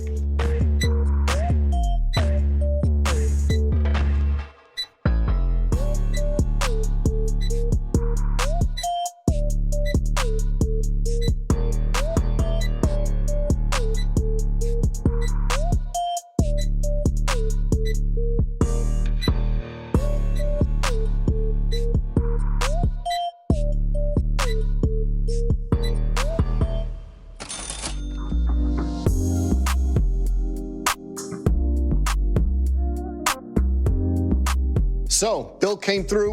I honest to God, I really don't think this video was any good. I don't know why you linked it to me. It was fucking boring. Like, what the fuck was that? That was trash. I was boring as fuck. Next time, like, pull a clip with like the 20 seconds that's interesting. God damn, dude.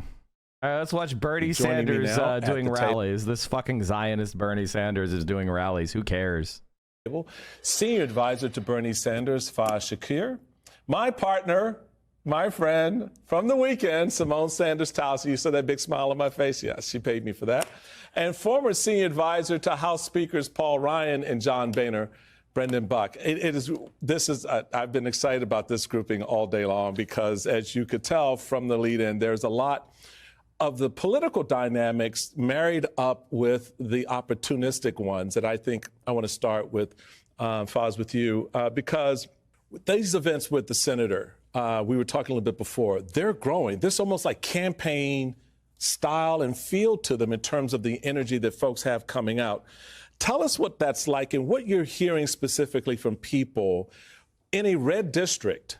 Presumably not everyone in the room is a Democrat, right? So what are you hearing and seeing out there? Well, the Senator's now hit 5 districts, congressional districts that have been currently held by Republicans. They're purple districts, but held by Republicans. And each of them, we are outdrawing thousands of people, outdrawing our peak of 2020. So we ran for president in 2020, and the numbers here right now are higher than we've ever seen before.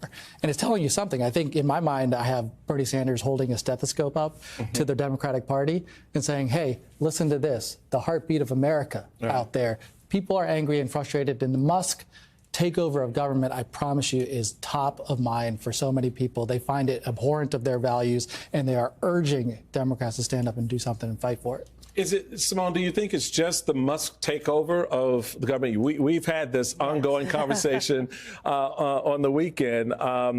There's a clear grassroots push and pull that's going on here. The push is by the grassroots trying to pull elected officials to hear what they're having to say.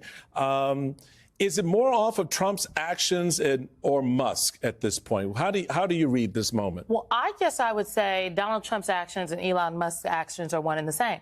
You know, the president keeps saying, oh, I've delegated to Elon, and Elon's like, oh, the president's in charge. So he does have to own what Musk is doing. And I would like to remind everybody that Russell Vought is actually the architect of all of it.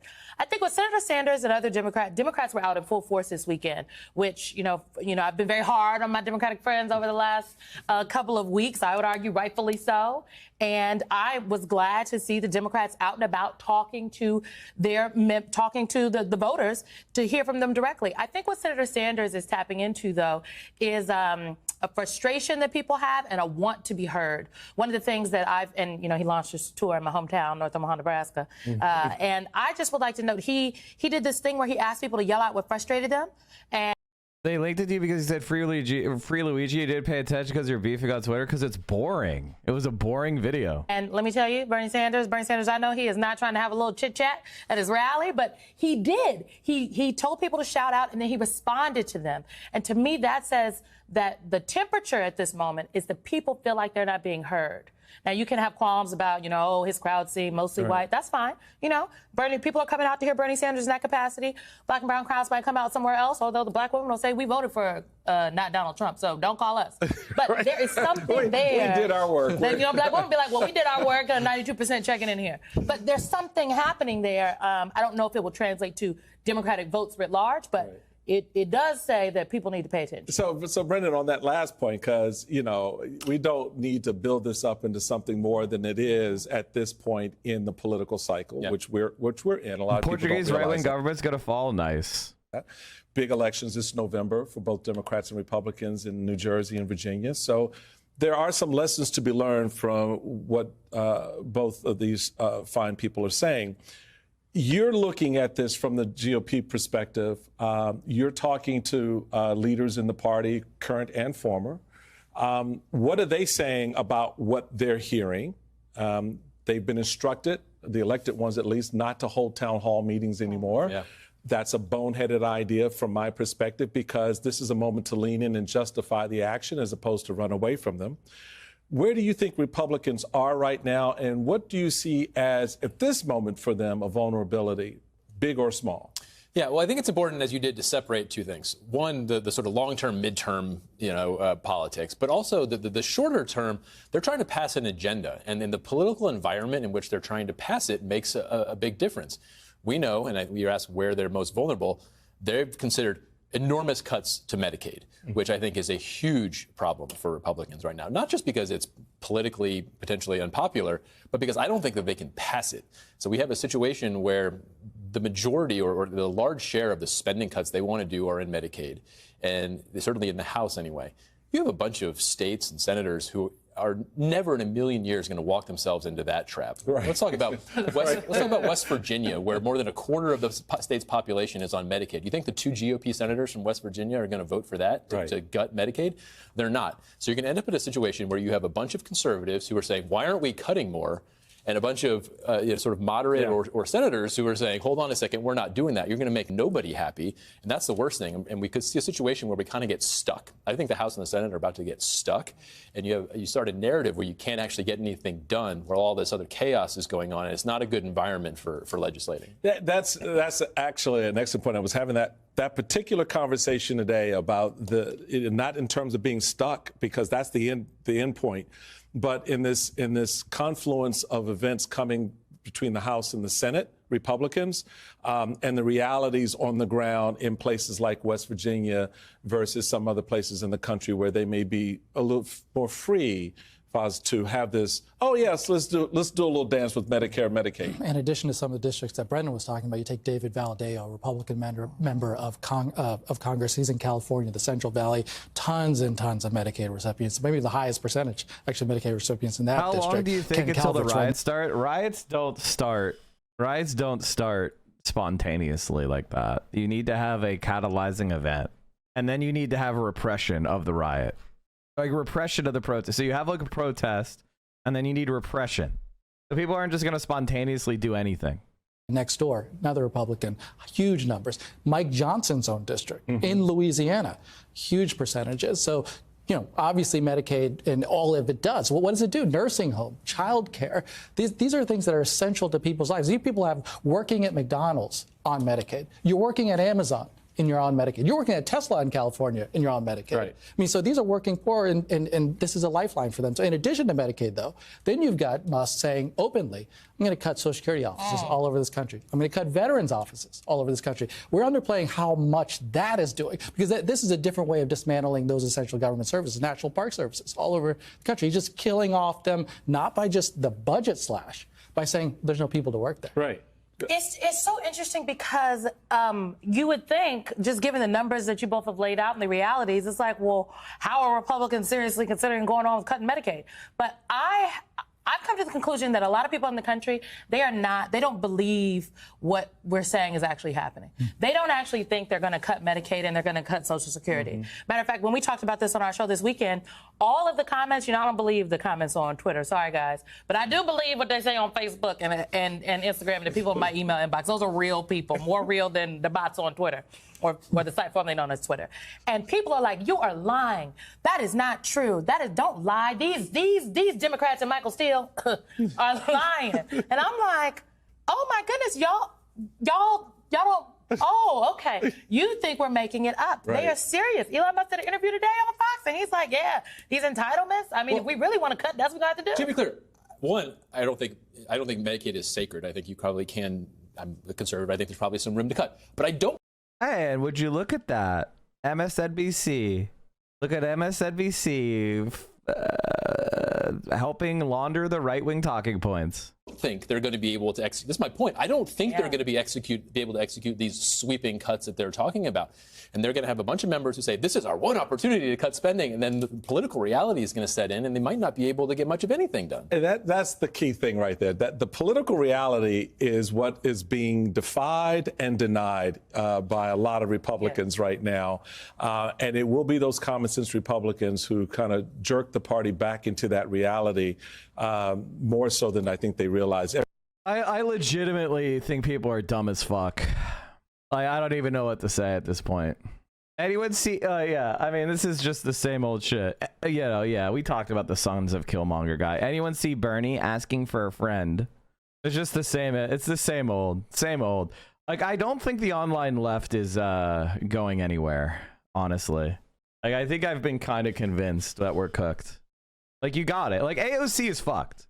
No, AOC is done. Like, AOC, there's not even a question in my mind. AOC has zero chance of being any kind of national leader. She's done. They did it. You can't even say AOC at this point. She's done. Like, you know, maybe somebody else will emerge. I don't know who that's gonna be, but she's done. Like, there's no fucking shot. I've been convinced. There's literally a major, you know, crisis going on for the First Amendment, where a American permanent resident is arrested for his speech and threatened with deportation because he's like standing up to Israel. A Columbia master's degree holder. AOC is fucking cooked. AOC is one of the first people to call it tyrannical and, you know, speak out against it to her platform. And then the moment somebody can try to find an angle where they can attack AOC, they're spending all their time attacking AOC and then defending it as if it matters. Like, guys, she didn't sign this congressional letter. What a sellout. This letter that's going directly in the trash can. Like, what? And like her, and listen, AOC cooked herself too. I'm not saying that it's all the online left's fault, but I feel like she's been getting attacked nonstop because she did for the dumbest ass shit. And then she made it permanent when she went on that stage and said she's working tirelessly for a ceasefire, which is not true. Sure, AOC called it a genocide. Sure, AOC was one of the first, you know, was one of the few people to stand up to AIPAC. But as far as the online left is concerned, it doesn't matter because you said vote for Kamala Harris, which every other politician in the Democratic Party did, including Bernie. I mean, even Rashida Tlaib, the one person who didn't outright say vote Kamala Harris, did a GOTV rally for the Democrats in Detroit the day before the election. So they all basically did the exact same thing. I personally think she's cooked because she's not very good at this, right? Like, everybody, like, it is what it is. Like, the online left, as far as like AOC, she's cooked. She's cooked. It is what it is. I mean, it's her fault, but it's also the left's. Like, we don't have anyone. You know, we don't have anyone. It's not going to be her. Like, that I've been convinced. I've been 100% convinced it's not her. Like, so you guys got it. You guys got it. I 100% agree with you. Like, AOC is cooked. She's going nowhere. So we can leave that aside. We lost Jamal Bowman and Cori Bush to AIPAC. So they're gone. So it's not them, obviously. And like every other congressperson is pretty much, except for maybe Summer Lee and Rashida Tlaib, every other congressperson is significantly to the right of AOC. So there's two people to her left. Bernie Sanders is worse on Israel than AOC is. So I'm not really sure. We don't really have any elected politicians that are going to do it. I mean, you know, I like Sean Fain, but he did endorse Biden. So I don't know if he's the guy either. I don't really know. I mean, like, personally, I don't like AOC. Like, I'm not really an AOC fan.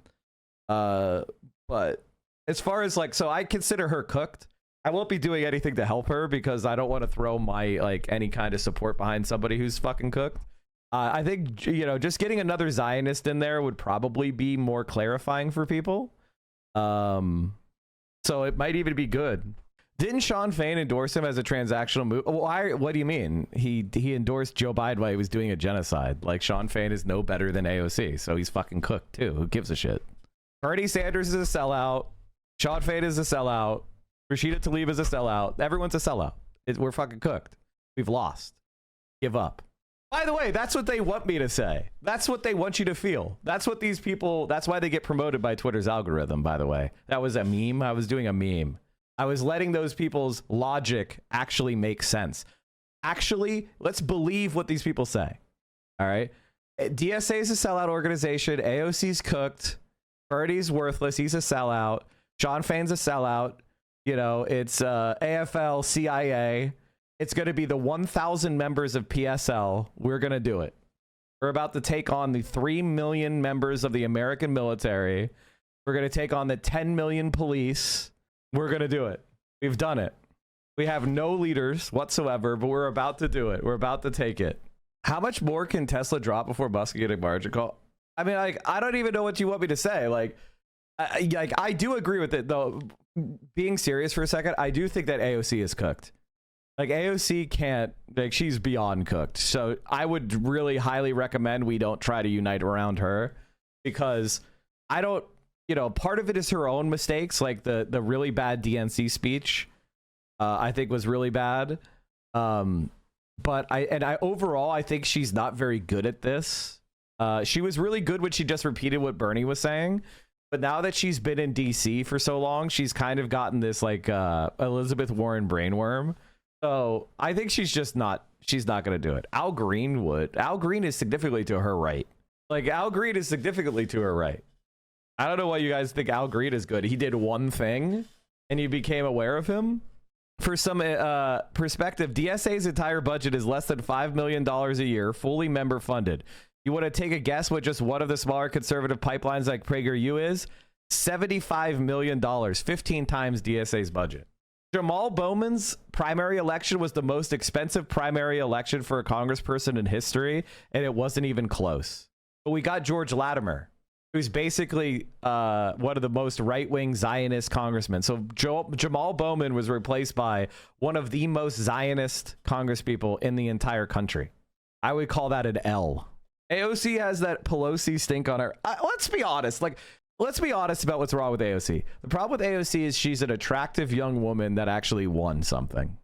All right, let's not pretend it's like some policy thing. Okay, she's an attractive young woman who won something. All right, you're not allowed to win. You're not allowed to win. Like, Jasmine Crockett and Al Green are significantly to AOC's right. They're not even close to AOC. You get that, right? You know, Bashira Walls are significantly to AOC's right. They're not even close. JB Pritzker is significantly to AOC's right. They're not even close. Like, what are we talking about? Like, I legitimately don't know what to tell you. So, like, I would say today is the day. You guys have convinced me. AOC is cooked. So I don't want to see you in Hassan's chat when AOC is on the stream, you know, being hyped. I don't want to see any of you in the chat. Instead of Marxism, I better not see you in the chat. I agree with you, though. She's cooked as fuck. I do agree with you on that. Like, at a certain point, like, fighting back against the waves is just pointless. And you know, it's like you're swimming against the riptide. You know what I mean? Like, she's cooked.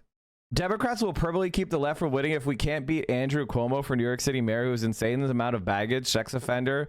With Zohran Mandami still can't win, then it's over. I mean, do you understand that you're talking about politics in a way where it seems like you don't understand it at all?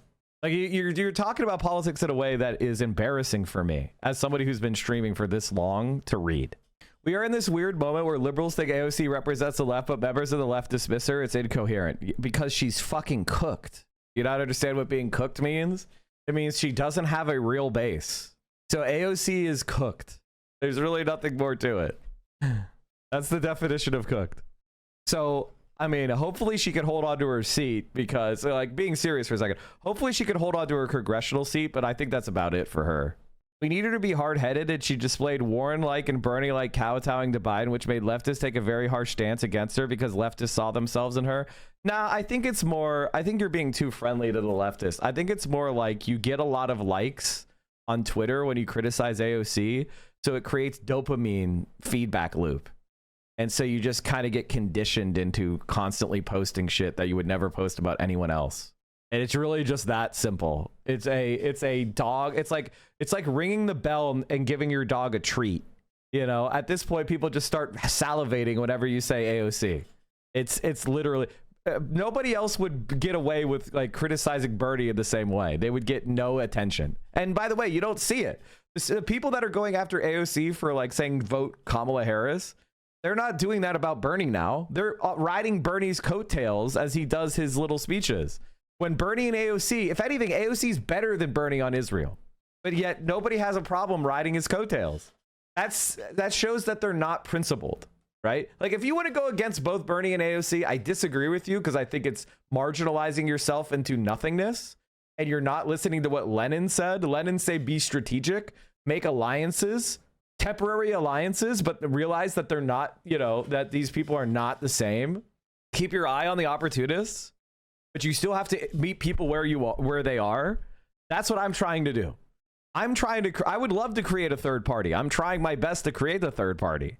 But like the idea is we're gonna you know, if we tirelessly attack AOC for a position she already holds, what is that gonna do for us? It just doesn't even make sense.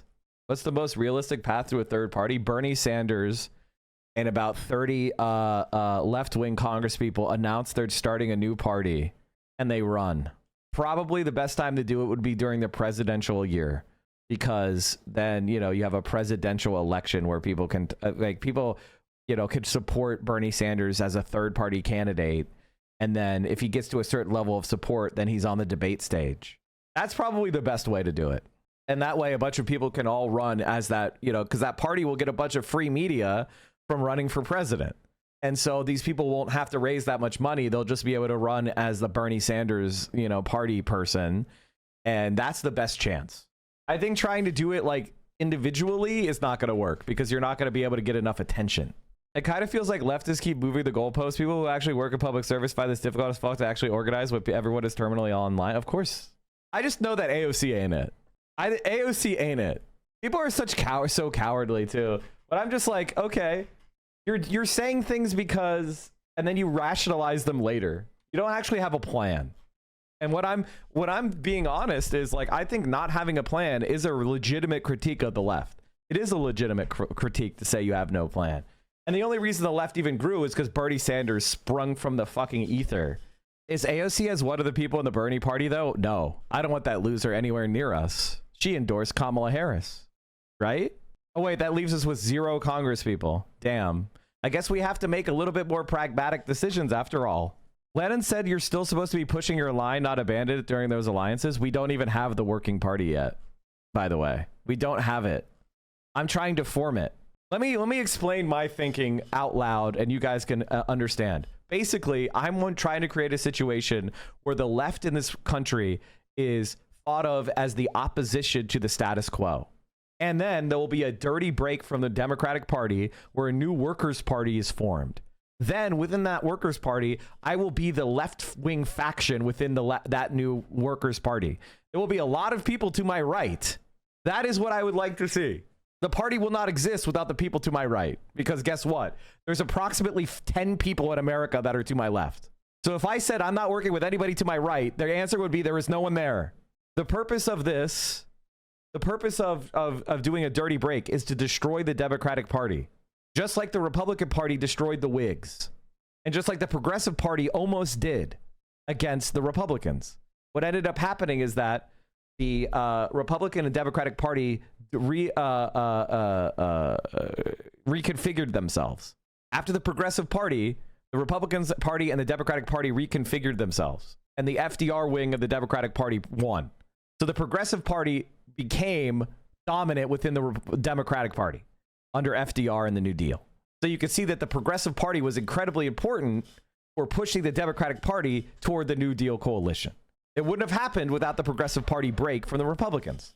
Maybe the new Workers' Party will win. Maybe it'll just, you know, force the Democratic Party to change. I don't know what's going to happen. And I wouldn't call it a communist party because that is basically illegal in America due to the Communist Control Act. Teddy Roosevelt was going to run again, but he died. Without a leader of the former progressive Republicans wedded to the Democratic Party because of what FDR was doing in New York. Exactly. That's the plan. My white is off. Oh God, what is happening? Honestly, this webcam, it cannot handle like fixing itself. Like it gets so weird. It's such a piece of shit. I've had this camera for 6 years and it was $50. So what can you even say? I mean, it's also political suicide. I mean, it's just like saying AOC is cooked. Like, why are people getting mad at me for saying that? I just don't get it. I don't get these people's mentalities. Like, we are at the edge, we at the verge of a fascist takeover, and they're talking about AOC after she already said what they wanted her to say. Like, I don't even get it. I don't even understand what these people's brains are at this point. Why are they mad at you for literally saying literally what they say the second she appears anywhere in the press? Because they really don't want you to think like that. They want you to think like that and be annoying. I don't even know what that means. Like, it doesn't even matter. God, we are so fucking cooked. Biggest beautiful quotes from New York City DSA's biggest hater. They're running a really smart operation. The former pro-genocide executive director of New York's AIPAC Jr. The DSA candidate is treacherously smart and should not be underestimated. The man himself, Richie Torres. Those who are working to oppose him and have been leery of Mandani's aggressively anti-Israel stances from the start are worried. They're running a really smart operation. This is what I've been warning people about, said Sarah Foreman, executive director of New York Solidarity Network and the treasurer of Solidarity PAC. Both were formed to challenge anti-Semitic politicians in New York state and local government, and neither is yet involved in the mayor's race at the moment, Foreman said. Anti-Semitic members of New York's government. Give me a fucking break.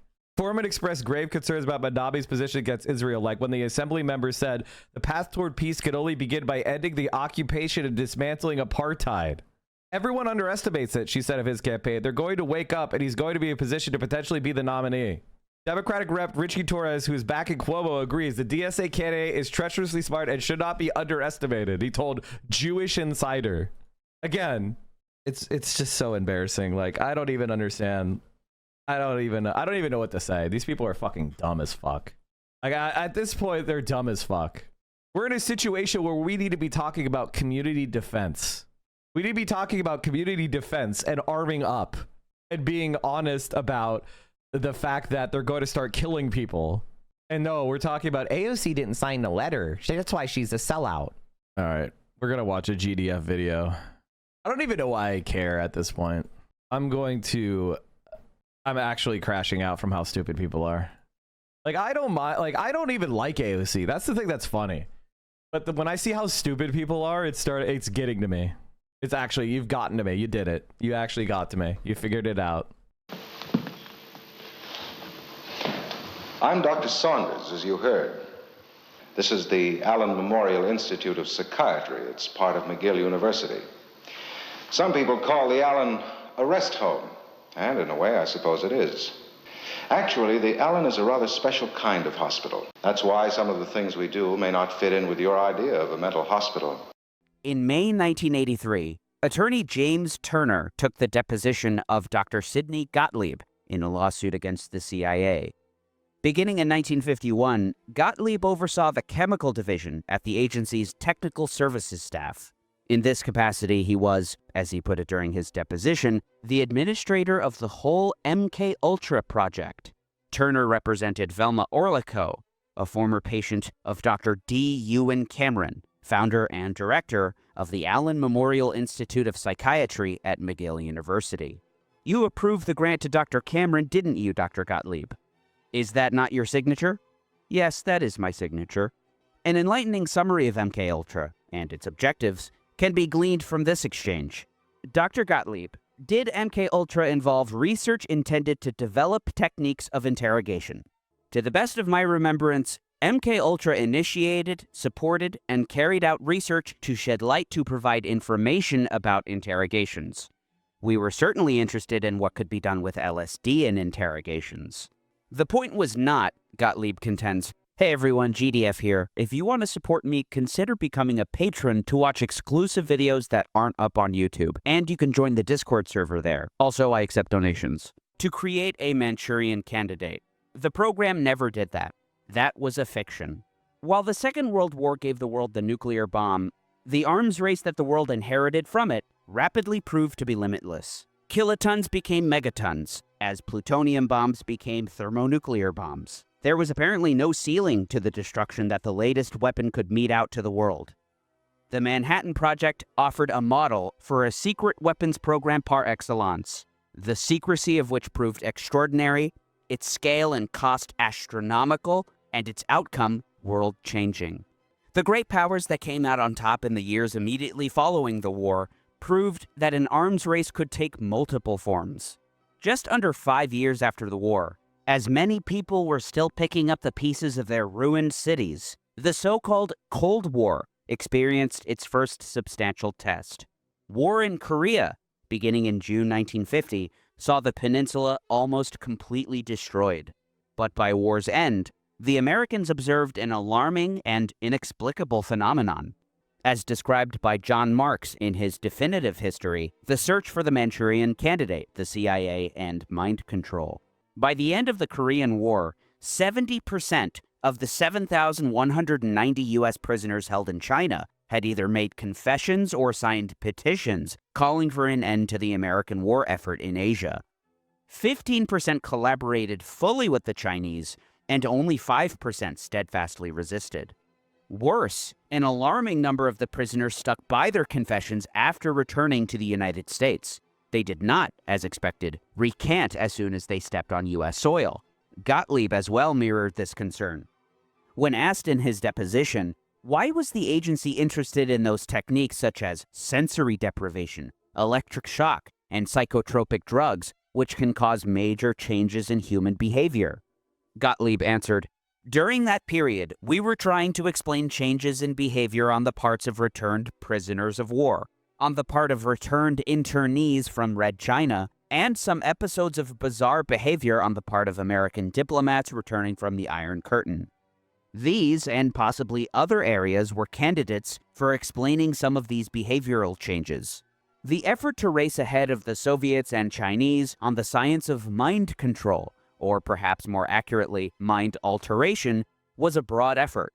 This is apparent from a meeting between representatives of British, Canadian, and American intelligence services on the 1st of June of the year 1951. Alfred McCoy attaches great importance to this little-known meeting of minds in A Question of Torture, CIA interrogation from the Cold War to the War on Terror.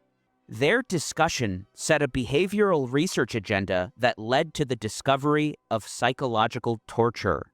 A redacted report exists via the National Security Archive. Contrary to any notion of Soviet or Chinese mastery of mind control, through chemical means or otherwise, all present agreed that there has been no conclusive evidence, either from reports of Soviet activities or in Western research, to indicate that new or revolutionary progress has been made in this field. The Soviet pattern is remarkably similar to the age-old methods of interrogation, with only minor refinements toward inducing cooperation. Pursuant to this language, McCoy observes, the defensive pretense for this cruel science evaporated. Instead, these cold warriors decided to pursue control over human consciousness for its own sake, agreeing on a joint research program to further their Cold War operations. Indeed, among those present at the meeting was one Donald O. Hebb, a prominent McGill psychologist, who was to become a pioneer in the field of sensory deprivation. Just 3 months after the meeting concluded, Hebb received a defense grant from the Canadian government. He'd conduct an experiment on male college students, paid to lie on a bed isolated in a room for 24 hours a day. During the whole experiment period, they wore translucent goggles which transmitted diffuse light but prevented pattern vision. Except when eating or at the toilet, the subject wore gloves and cardboard cuffs, the latter extending from below the elbow to beyond the fingertips. These permitted free joint movement, but limited tactual perception. Auditory deprivation was achieved through white noise emitting from headphones connected to an amplifier. The subjects became very restless. Hence, it was difficult to keep subjects for more than 2 or 3 days, despite the fact that the pay, $20 a day, was more than double what they could normally earn. Some subjects, in fact, left before testing could be completed. There was a marked increase in irritability toward the end of the experimental period. A notable effect were the hallucinations reported by the subjects. The visual phenomena were actually quite similar to what has been described for mescaline intoxication, including a row of little yellow men with black caps on and a procession of squirrels with sacks over their shoulders marching purposefully across a snow field. Some subjects complained that their vividness interfered with sleep. The study shows a drawing made by one of the subjects who reported feeling as if there were two of him. The results of Hebb's research were published in a 1954 issue of the Canadian Journal of Psychology, tellingly, in a special Defense Research Studies issue, sponsored by the Defense Research Board. Though this study claimed to be concerned with monotonous conditions and lapses of attention which may explain railroad and highway accidents, Hebb himself later admitted that the work we have done at McGill University began, actually, with the problem of brainwashing. We were not permitted to say so in the first publishing. Amazing. McCoy explains the study in context. Though these results might seem, at first glance, benign if not banal, once refined by further testing, the research discovered a human mental equilibrium so delicate that just a few simple tools, goggles, gloves, and a foam pillow, could induce a state akin to acute psychosis in many subjects within just 48 hours. The implications of this small experiment for both cognitive science and CIA interrogation were in fact profound. Naomi Klein in The Shock Doctrine reveals, a copy of Hebb's major study was sent to the CIA, as well as 41 copies to the U.S. Navy and 42 copies to the U.S. Army. The CIA also directly monitored the findings via one of Hebb's student researchers, Maitland Baldwin, who, unbeknownst to Hebb, was reporting to the agency. In the last interview he gave before his death in 1985, Hebb said, "It was clear when we made our report to the Defense Research Board that we were describing formidable interrogation techniques." McCoy observes that the CIA's psychological brinkmanship would not have been possible without the relevant academics in the field of psychology, indeed calling them the most militarized among the social or biological sciences. Psychology already had a professional mindset that made it a natural CIA ally in the search for new interrogation techniques. Further, the American Psychological Association hosted a division of military psychology, which did Pentagon research, producing such papers as Analyzing the Group Structures of Combat Rifle Squads and Group Effectiveness in Bomber Crews. At the Cold War's peak in the 1950s, the agency cultivated an intimate relationship with this academic discipline, providing critical funding, flying plane loads of psychologists to international conferences, and monitoring the annual meetings of the American Psychological Association for useful papers. One of the main conduits for funding being the Bureau of Social Science Research. The convergence and collaboration between psychology and intelligence is evident in the manipulation of human behavior, comprising a collection of papers from prominent psychologists. Its chapters include the use of drugs in interrogation, the potential uses of hypnosis in interrogation, and the physiological state of the interrogation subject as it affects brain function, where one Lawrence Hinkle Jr. writes, "The effect of isolation upon the brain function of the prisoner is much like that which occurs if he is beaten, starved, or deprived of sleep." Hinkle would be cited extensively in the CIA's infamous Kubark Interrogation Manual from 1963.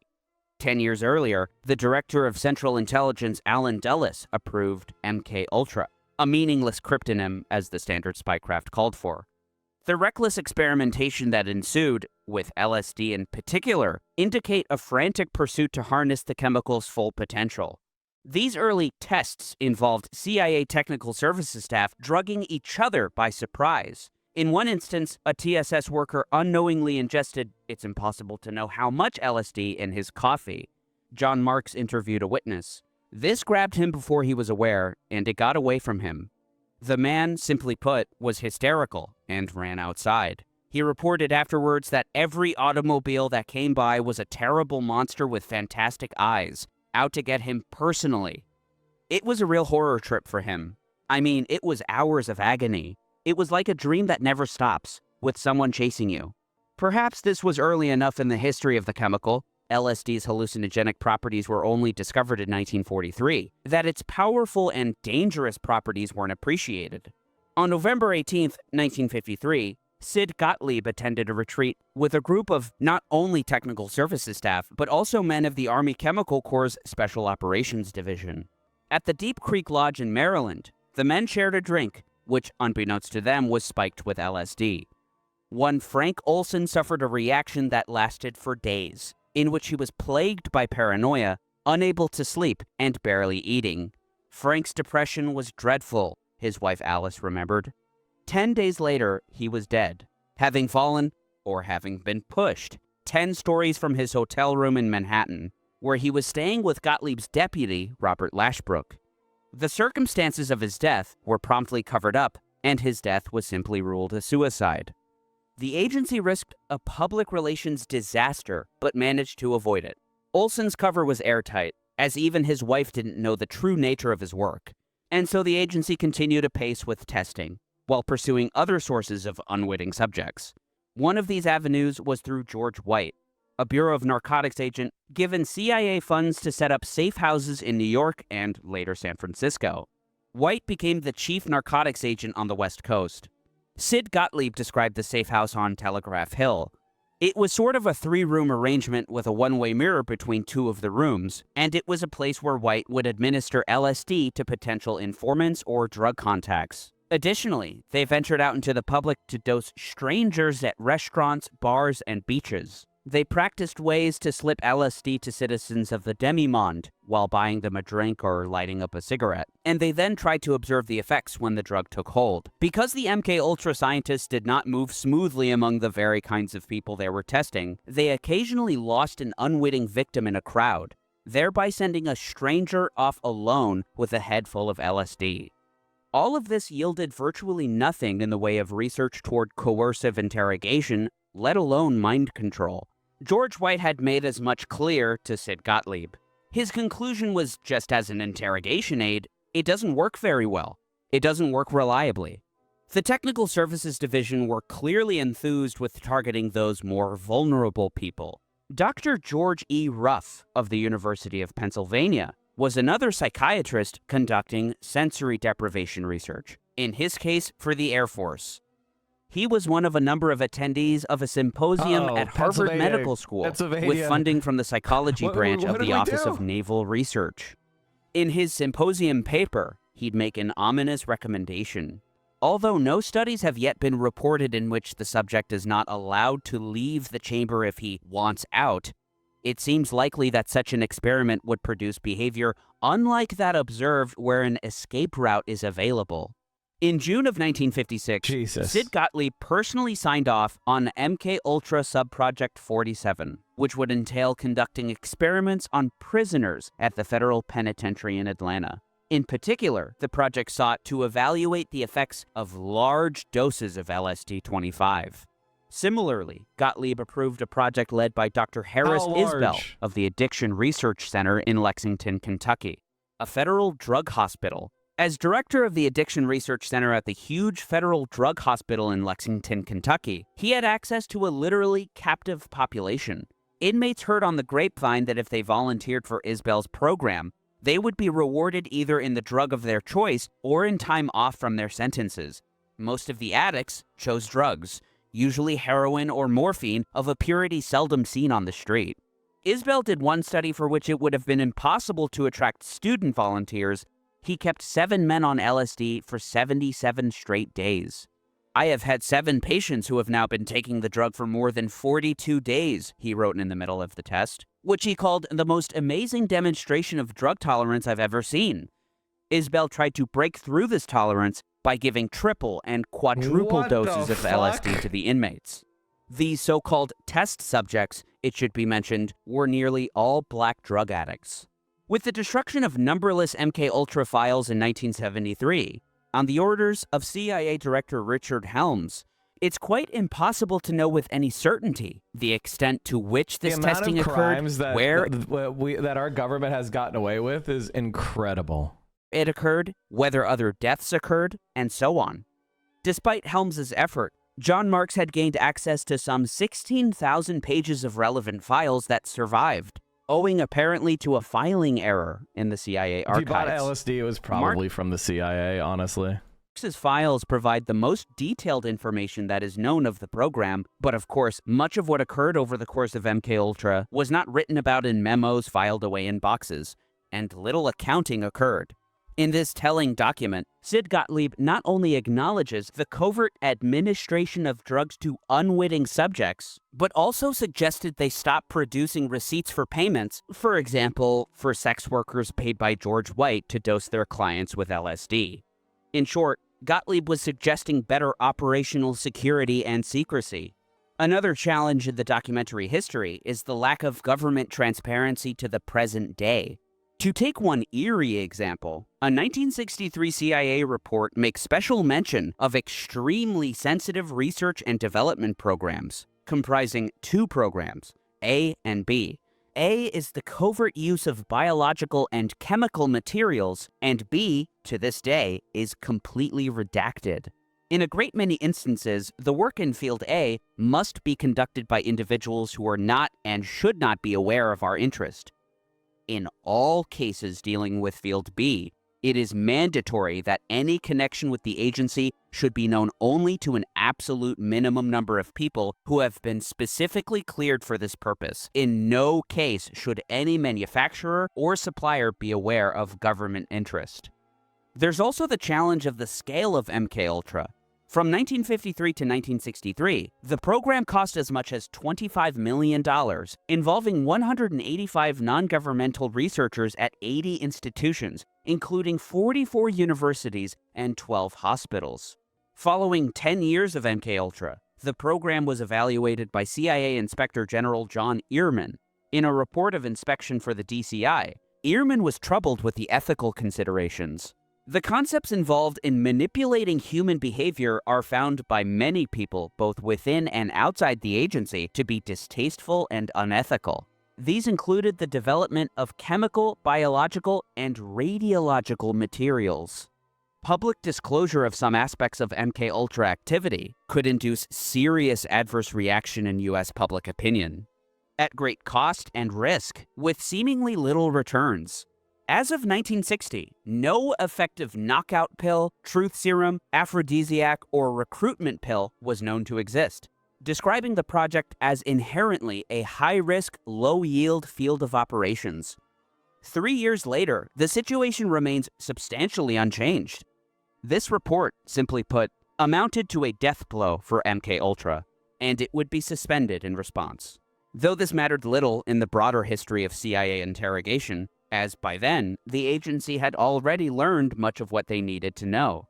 In a Senate hearing, John Gittinger, a CIA staff psychologist, explained that by 1962 and 1963, the general idea that we were able to come up with is that brainwashing was largely a process of isolating a human being, keeping him out of contact, so torturing, putting him under long stress in relationship to interviewing and interrogation, and that they could produce any change that way without having to resort to any kind of esoteric means. Hebb, Isbell, Pfeiffer, Biederman, all of these psychologists... Man, all these guys doing torture and brainwashing, huh? ...their responsibility in their own ways for the humiliating images from Abu Ghraib, the headphone, goggle, and mitten-bound prisoners at Guantanamo Bay, and all the stories we can only read about or imagine in the secret black sites which dot the world map. Another name, mentioned at the beginning, a colleague of Hebb at McGill University, is apparently a pioneer in his own right. As described by McCoy, stripped of its bizarre excesses, Dr. Cameron's experiments, building upon Dr. Hebb's earlier breakthrough, laid the scientific foundation for the CIA's two-stage psychological torture method. Years before he ever received his first grant from a CIA cutout fund, D. Ewan Cameron had been conducting experiments that caused his patients discomfort and suffering. In 1934, he published a paper in Archives of Neurology and Psychiatry titled Heat Production and Heat Control in the Schizophrenic Reaction. He exposed some 50 male patients, half of them reportedly schizophrenic, to temperatures as high as 42 degrees Celsius or 107 degrees Fahrenheit. In 1931, he published his investigation of the dehydration method of treatment in epilepsy in the American Journal of Psychiatry. He prescribed, as he described it, a diet of low water content. This amounted to as little as 600 milliliters of water a day, supplemented by diuretics to increase the percentage of fluid excreted. The results of this experiment are haunting. From the first week or so, the patients stole or attempted to steal food or drink on every opportunity. They took snow from the window ledges, water from flower vases, and food from other patients' trays. What the fuck? One patient even died during the experiment.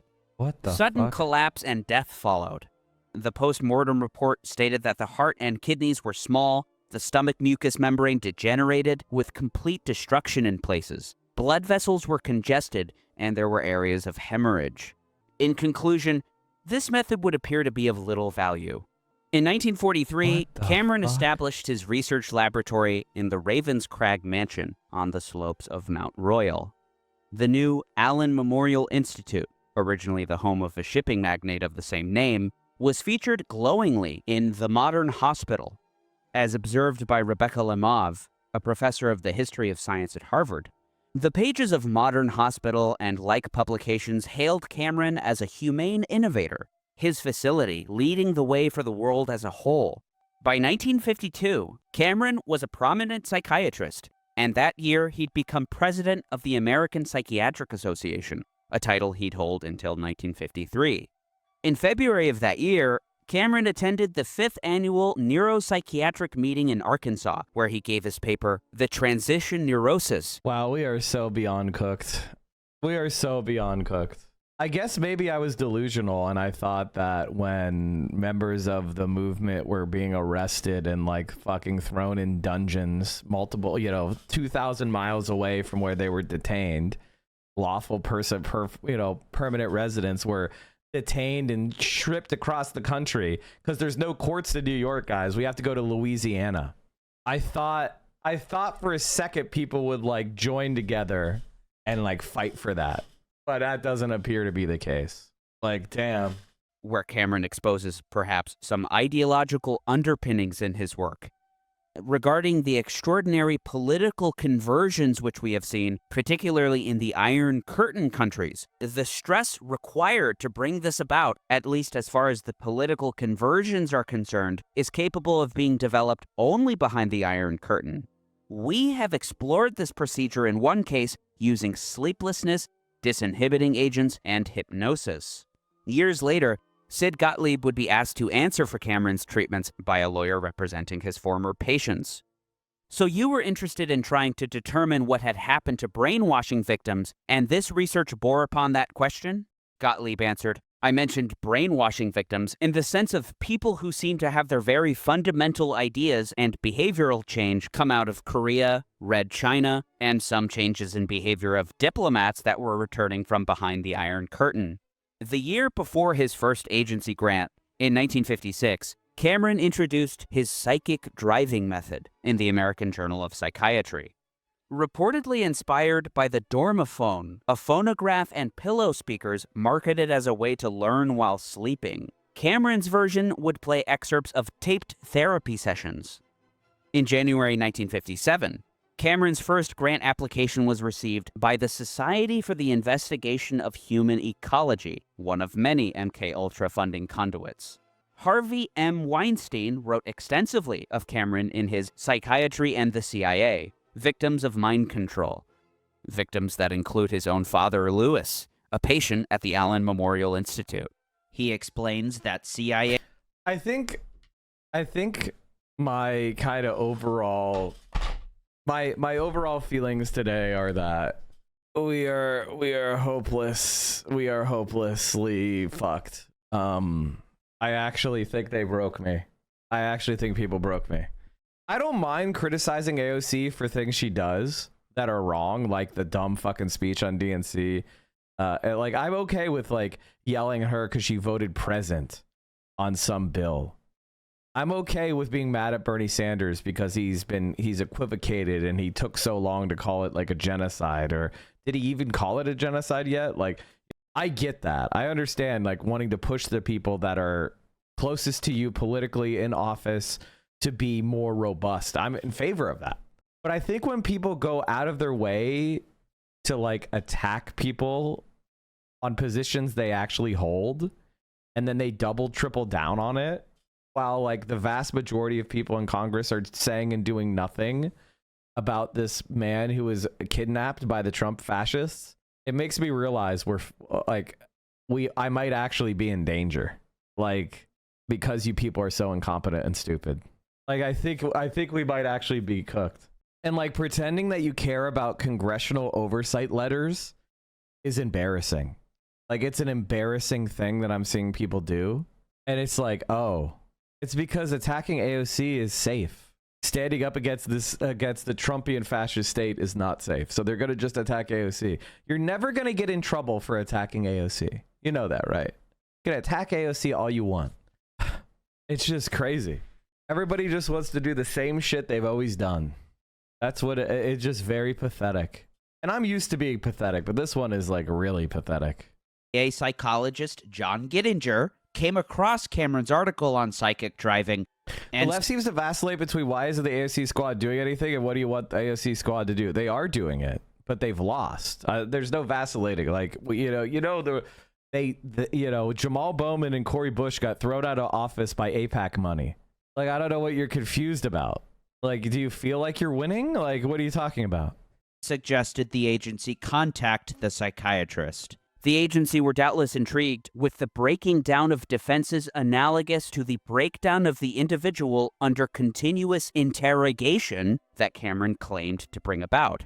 That same year, writes Weinstein, Maitland Baldwin, a CIA-funded researcher in sensory deprivation, visited Cameron in Montreal to discuss isolation techniques. And 3 months later, a grant application was received by the Society from the Allen Memorial Institute.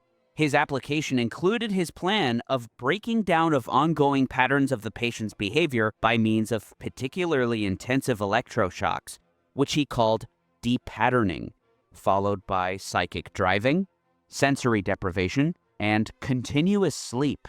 A year after his first grant, while the CIA was funding Cameron's research to the tune of some $20,000 a year, he co-authored a study in the Canadian Medical Association journal on his depatterning method, ostensibly a treatment for schizophrenia.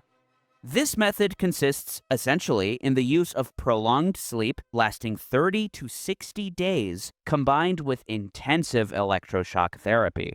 26 schizophrenic patients would receive this treatment. The patient sleeps an average of 20 to 22 hours a day and is wakened 3 times a day for meals and toilet. Patients were pummeled into deep sleep using chlorpromazine and several barbiturates. Posturing of the patients by the nurses is carried out every 2 hours to prevent bed sores. After 10 days of this comatose slumber, electroshock begins. The objective of the electroshock therapy is to produce in combination with sleep a condition of confusion, which we term complete depatterning. This battery of drugs and electroshock will render the patient very confused. He asks, "Where am I? How did I get here? And what is this place?" At the advanced stage of the treatment, the patient does not recognize anyone, has no idea where he is, and is not troubled by that fact. He usually shows urinary incontinence and has difficulty in performing quite simple motor skills. Cameron is pleased with this result, as the subject's delusional ideas are completely absent, as are all other evidences of his schizophrenic behavior.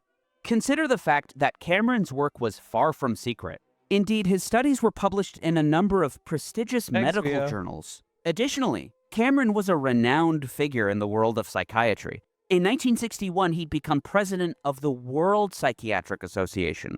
These facts can only testify to the realities of medical practice during this grim period of science, further evidenced by his 1962 study of depatterning, again, ostensibly a treatment for schizophrenia.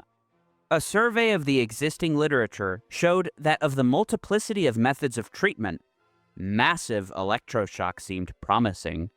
In its original form, the method consisted essentially of the administration of 2 to 4 electroshocks daily to the point where the patient developed an organic brain syndrome with acute confusion, disorientation, and interference with his learned habits of eating and bladder and bowel control. This is what the CIA was doing for fun. While in this condition, his schizophrenic symptoms disappeared. No shit. In favorable cases, the schizophrenic symptomatology would not reappear. I insist on mentioning here that Cameron cites a number of other doctors conducting similar research. Were they all Nazis? Kennedy and Ansel described their patients as being brought to the level of 4-year-old children. Rothschild and his coworkers referred to certain of their organically disorganized patients as being unable to swallow, but able to suck fluid from a feeding bottle. Gluck reported that his patients were like helpless infants. They were incontinent in bladder and bowel and required spoon feeding as well as tube feeding. Cameron shares the results of his experiments, ranging from loss of a second language or all knowledge of his marital status. In more advanced forms, he may be unable to walk without support, to feed himself, and he may show double incontinence. At this stage, all schizophrenic symptomatology is absent. The year before, Cameron authored a study included in a symposium on psychophysiological aspects of spaceflight, funded by the U.S. Air Force. Its focus was a reduction in sensory input. His pursuit of a cure for schizophrenia is not apparent in this study, and in fact, it notes how another researcher compared sensory deprivation and schizophrenia and states that he feels that it produces the primary symptoms of schizophrenia. The research conducted at the Allen Memorial Institute included the following. Patients were in a darkened room with goggles, and their ears were covered with rubber eardrums into which was led white sound. White sound was also led into the room. The arms were covered with cardboard cylinders. The patients were fed and toileted in the rooms. The nurses had instructions to reduce all communication to a minimum, and the timing and composition of the subjects' meals were changed unpredictably. Soup might be given for breakfast. The duration of stay in such sensory isolation was increased to a maximum of 16 days. The authors describe administering Cernil, a brand name for pharmaceutical PCP.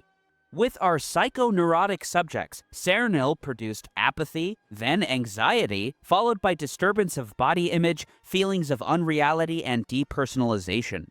Further on, the electroshock therapy so favored by Cameron is applied not as a treatment for schizophrenia in this case, but merely as a foray into sensory deprivation.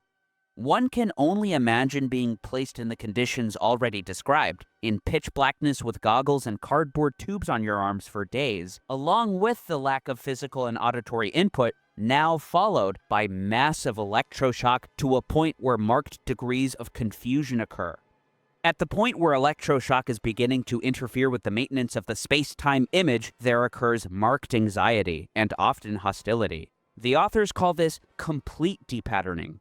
To their satisfaction, they conclude that a basic activity of all human beings is to maintain and extend control over their internal and external environments. Where this control is interfered with, anxiety constantly appears.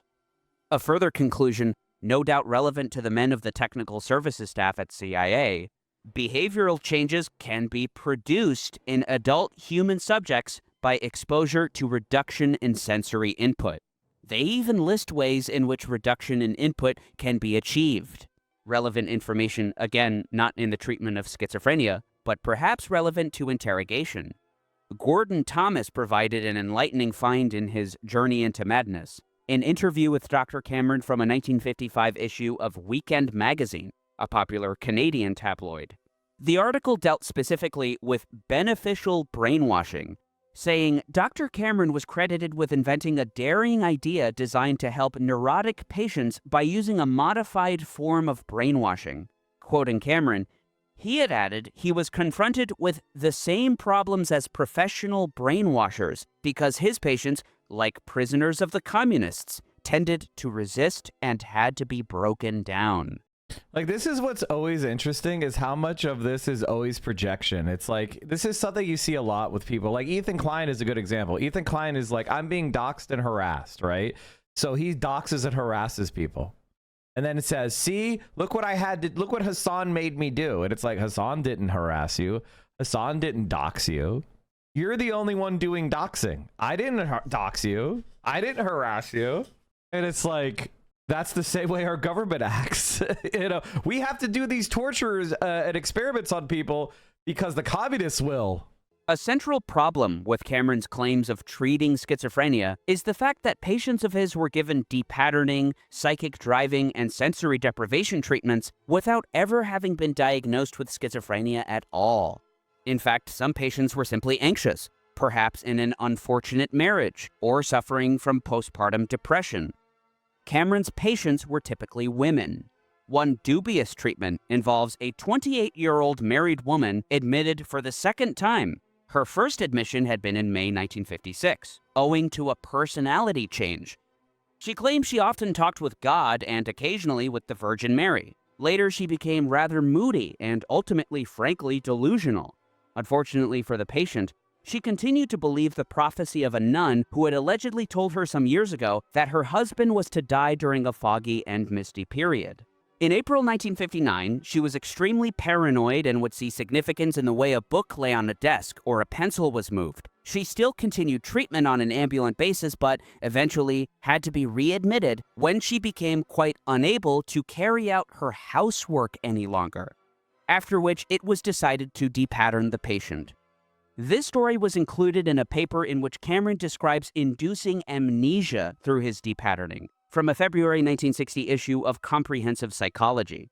The usual treatment plan employed is to put the patient on prolonged chemical sleep and immediately to start electroshock therapy. Some patients have been treated up to 65 days in continuous sleep. The average amount of ECT given is 20 to 30 electrical treatments, but a number of the patients have received considerably more than this.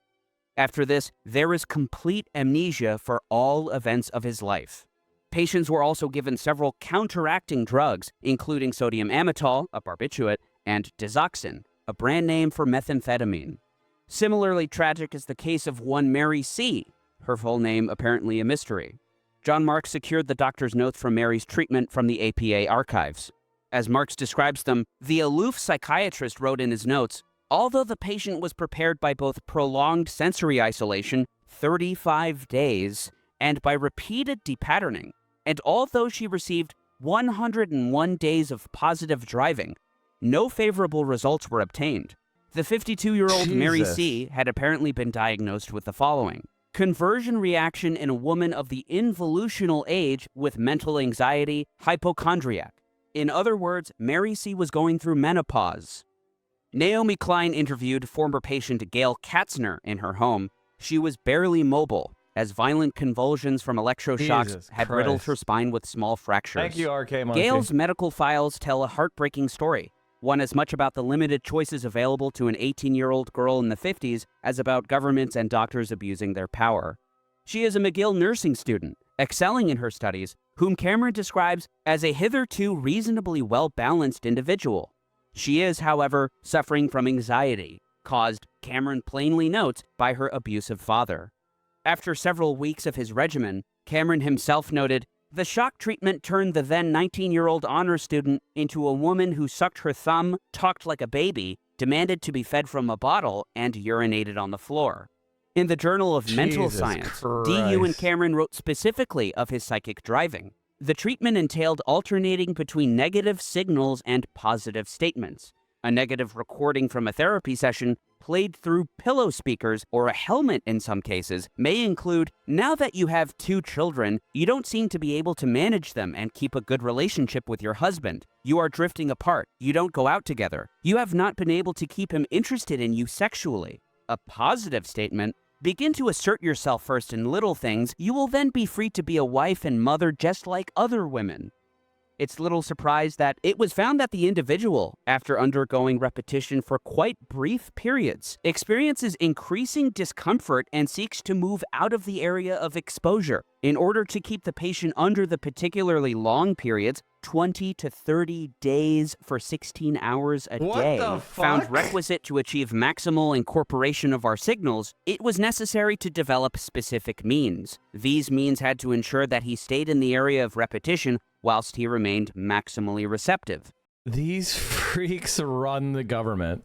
For that, they'd use PCP and chlorpromazine. The PCP reportedly produces underactivity because of its effects on the motor system. The negative phase is carried out until the patient shows growing rejection of the statements. This usually takes about 10 days. The tape running from 6 a.m. to 9 p.m. A pillow speaker is used. The positive phase is ordinarily carried on for another period of 10 days. We have attempted to intensify the effect of the negative phase by applying galvanic simulation, i.e. electrocution, to the leg, this being synchronized with the end of each negative repetition. Over a typical 20-day period, a patient would be forced to listen to these statements up to 500,000 times. To summarize, the authors write that this driving can bring about a personality change. Repetition is shown to be a powerful force in producing change by mechanisms other than those hitherto recognized. Leonard Rubenstein was Cameron's lab assistant, his salary apparently covered totally by CIA funds. Years after Cameron's death, and after the fallout from the church committee that exposed MKUltra to the eyes of the world, Rubenstein would be interviewed by the New York Times. In a story on the use of private institutions and hospitals, DU and Cameron's Allen Memorial Institute was prominently featured. It was directly related to brainwashing, he said about the project in a telephone interview. They had investigated brainwashing among soldiers who had been in Korea. We in Montreal started to use some of these techniques, brainwashing patients instead of using drugs. Much had been tried in the pursuit of a revolutionary mind-altering chemical, insofar as it revealed secrets or acted as a sort of lie detector for prospective spies. On this front, the CIA learned virtually nothing, though MKUltra has a lasting legacy for a reason. Indeed, now that drugs were known to be unhelpful, the agency could contribute its attention and resources to the grim science of isolation and sensory deprivation that came to define the CIA's means of torture. These methods would form the basis of interrogation for intelligence agencies the world over.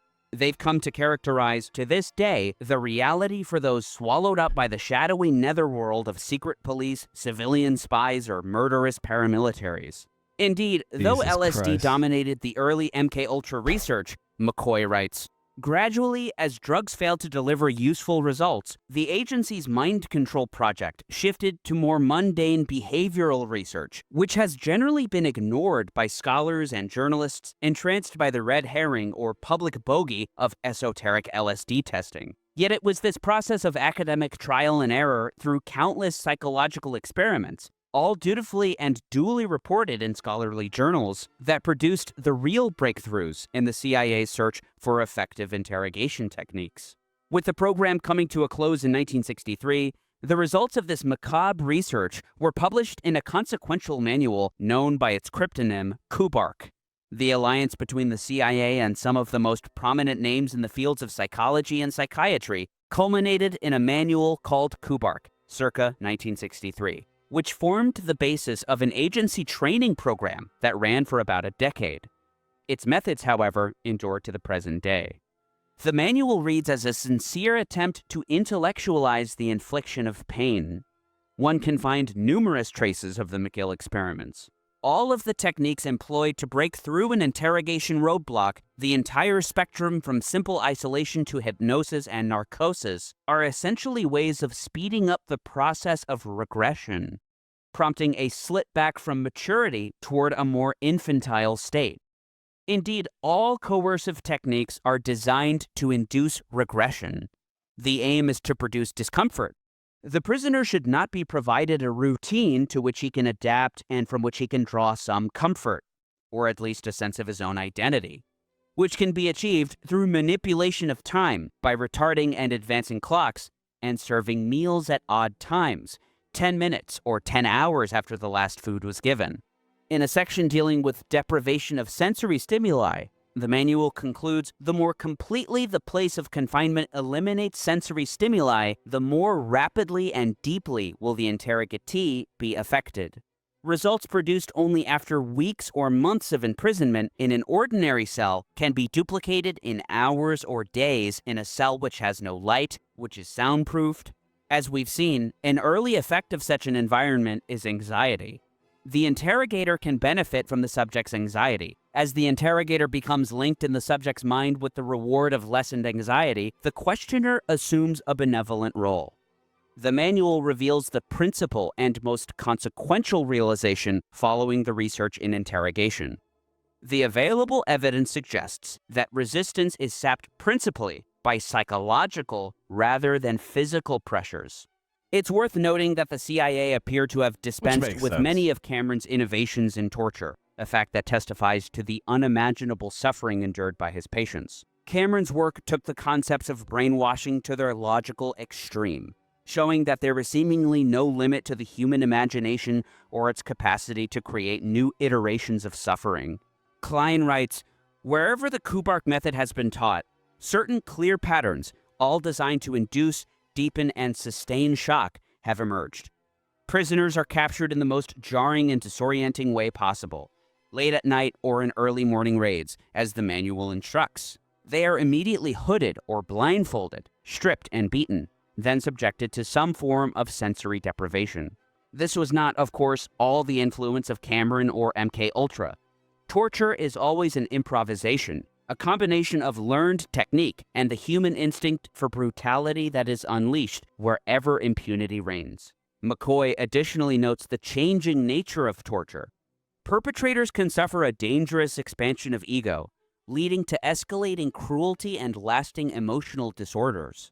Though any ordinary man or woman can be trained to torture, every gulag has a few masters who take to the task with sadistic flair, abhorred by their victims and valued by their superiors. Applied under the pressure of actual field operations after 1963, psychological methods soon gave way to unimaginable cruelties by individual perpetrators whose improvisations, plumbing the human capacity for brutality, are often horrifying.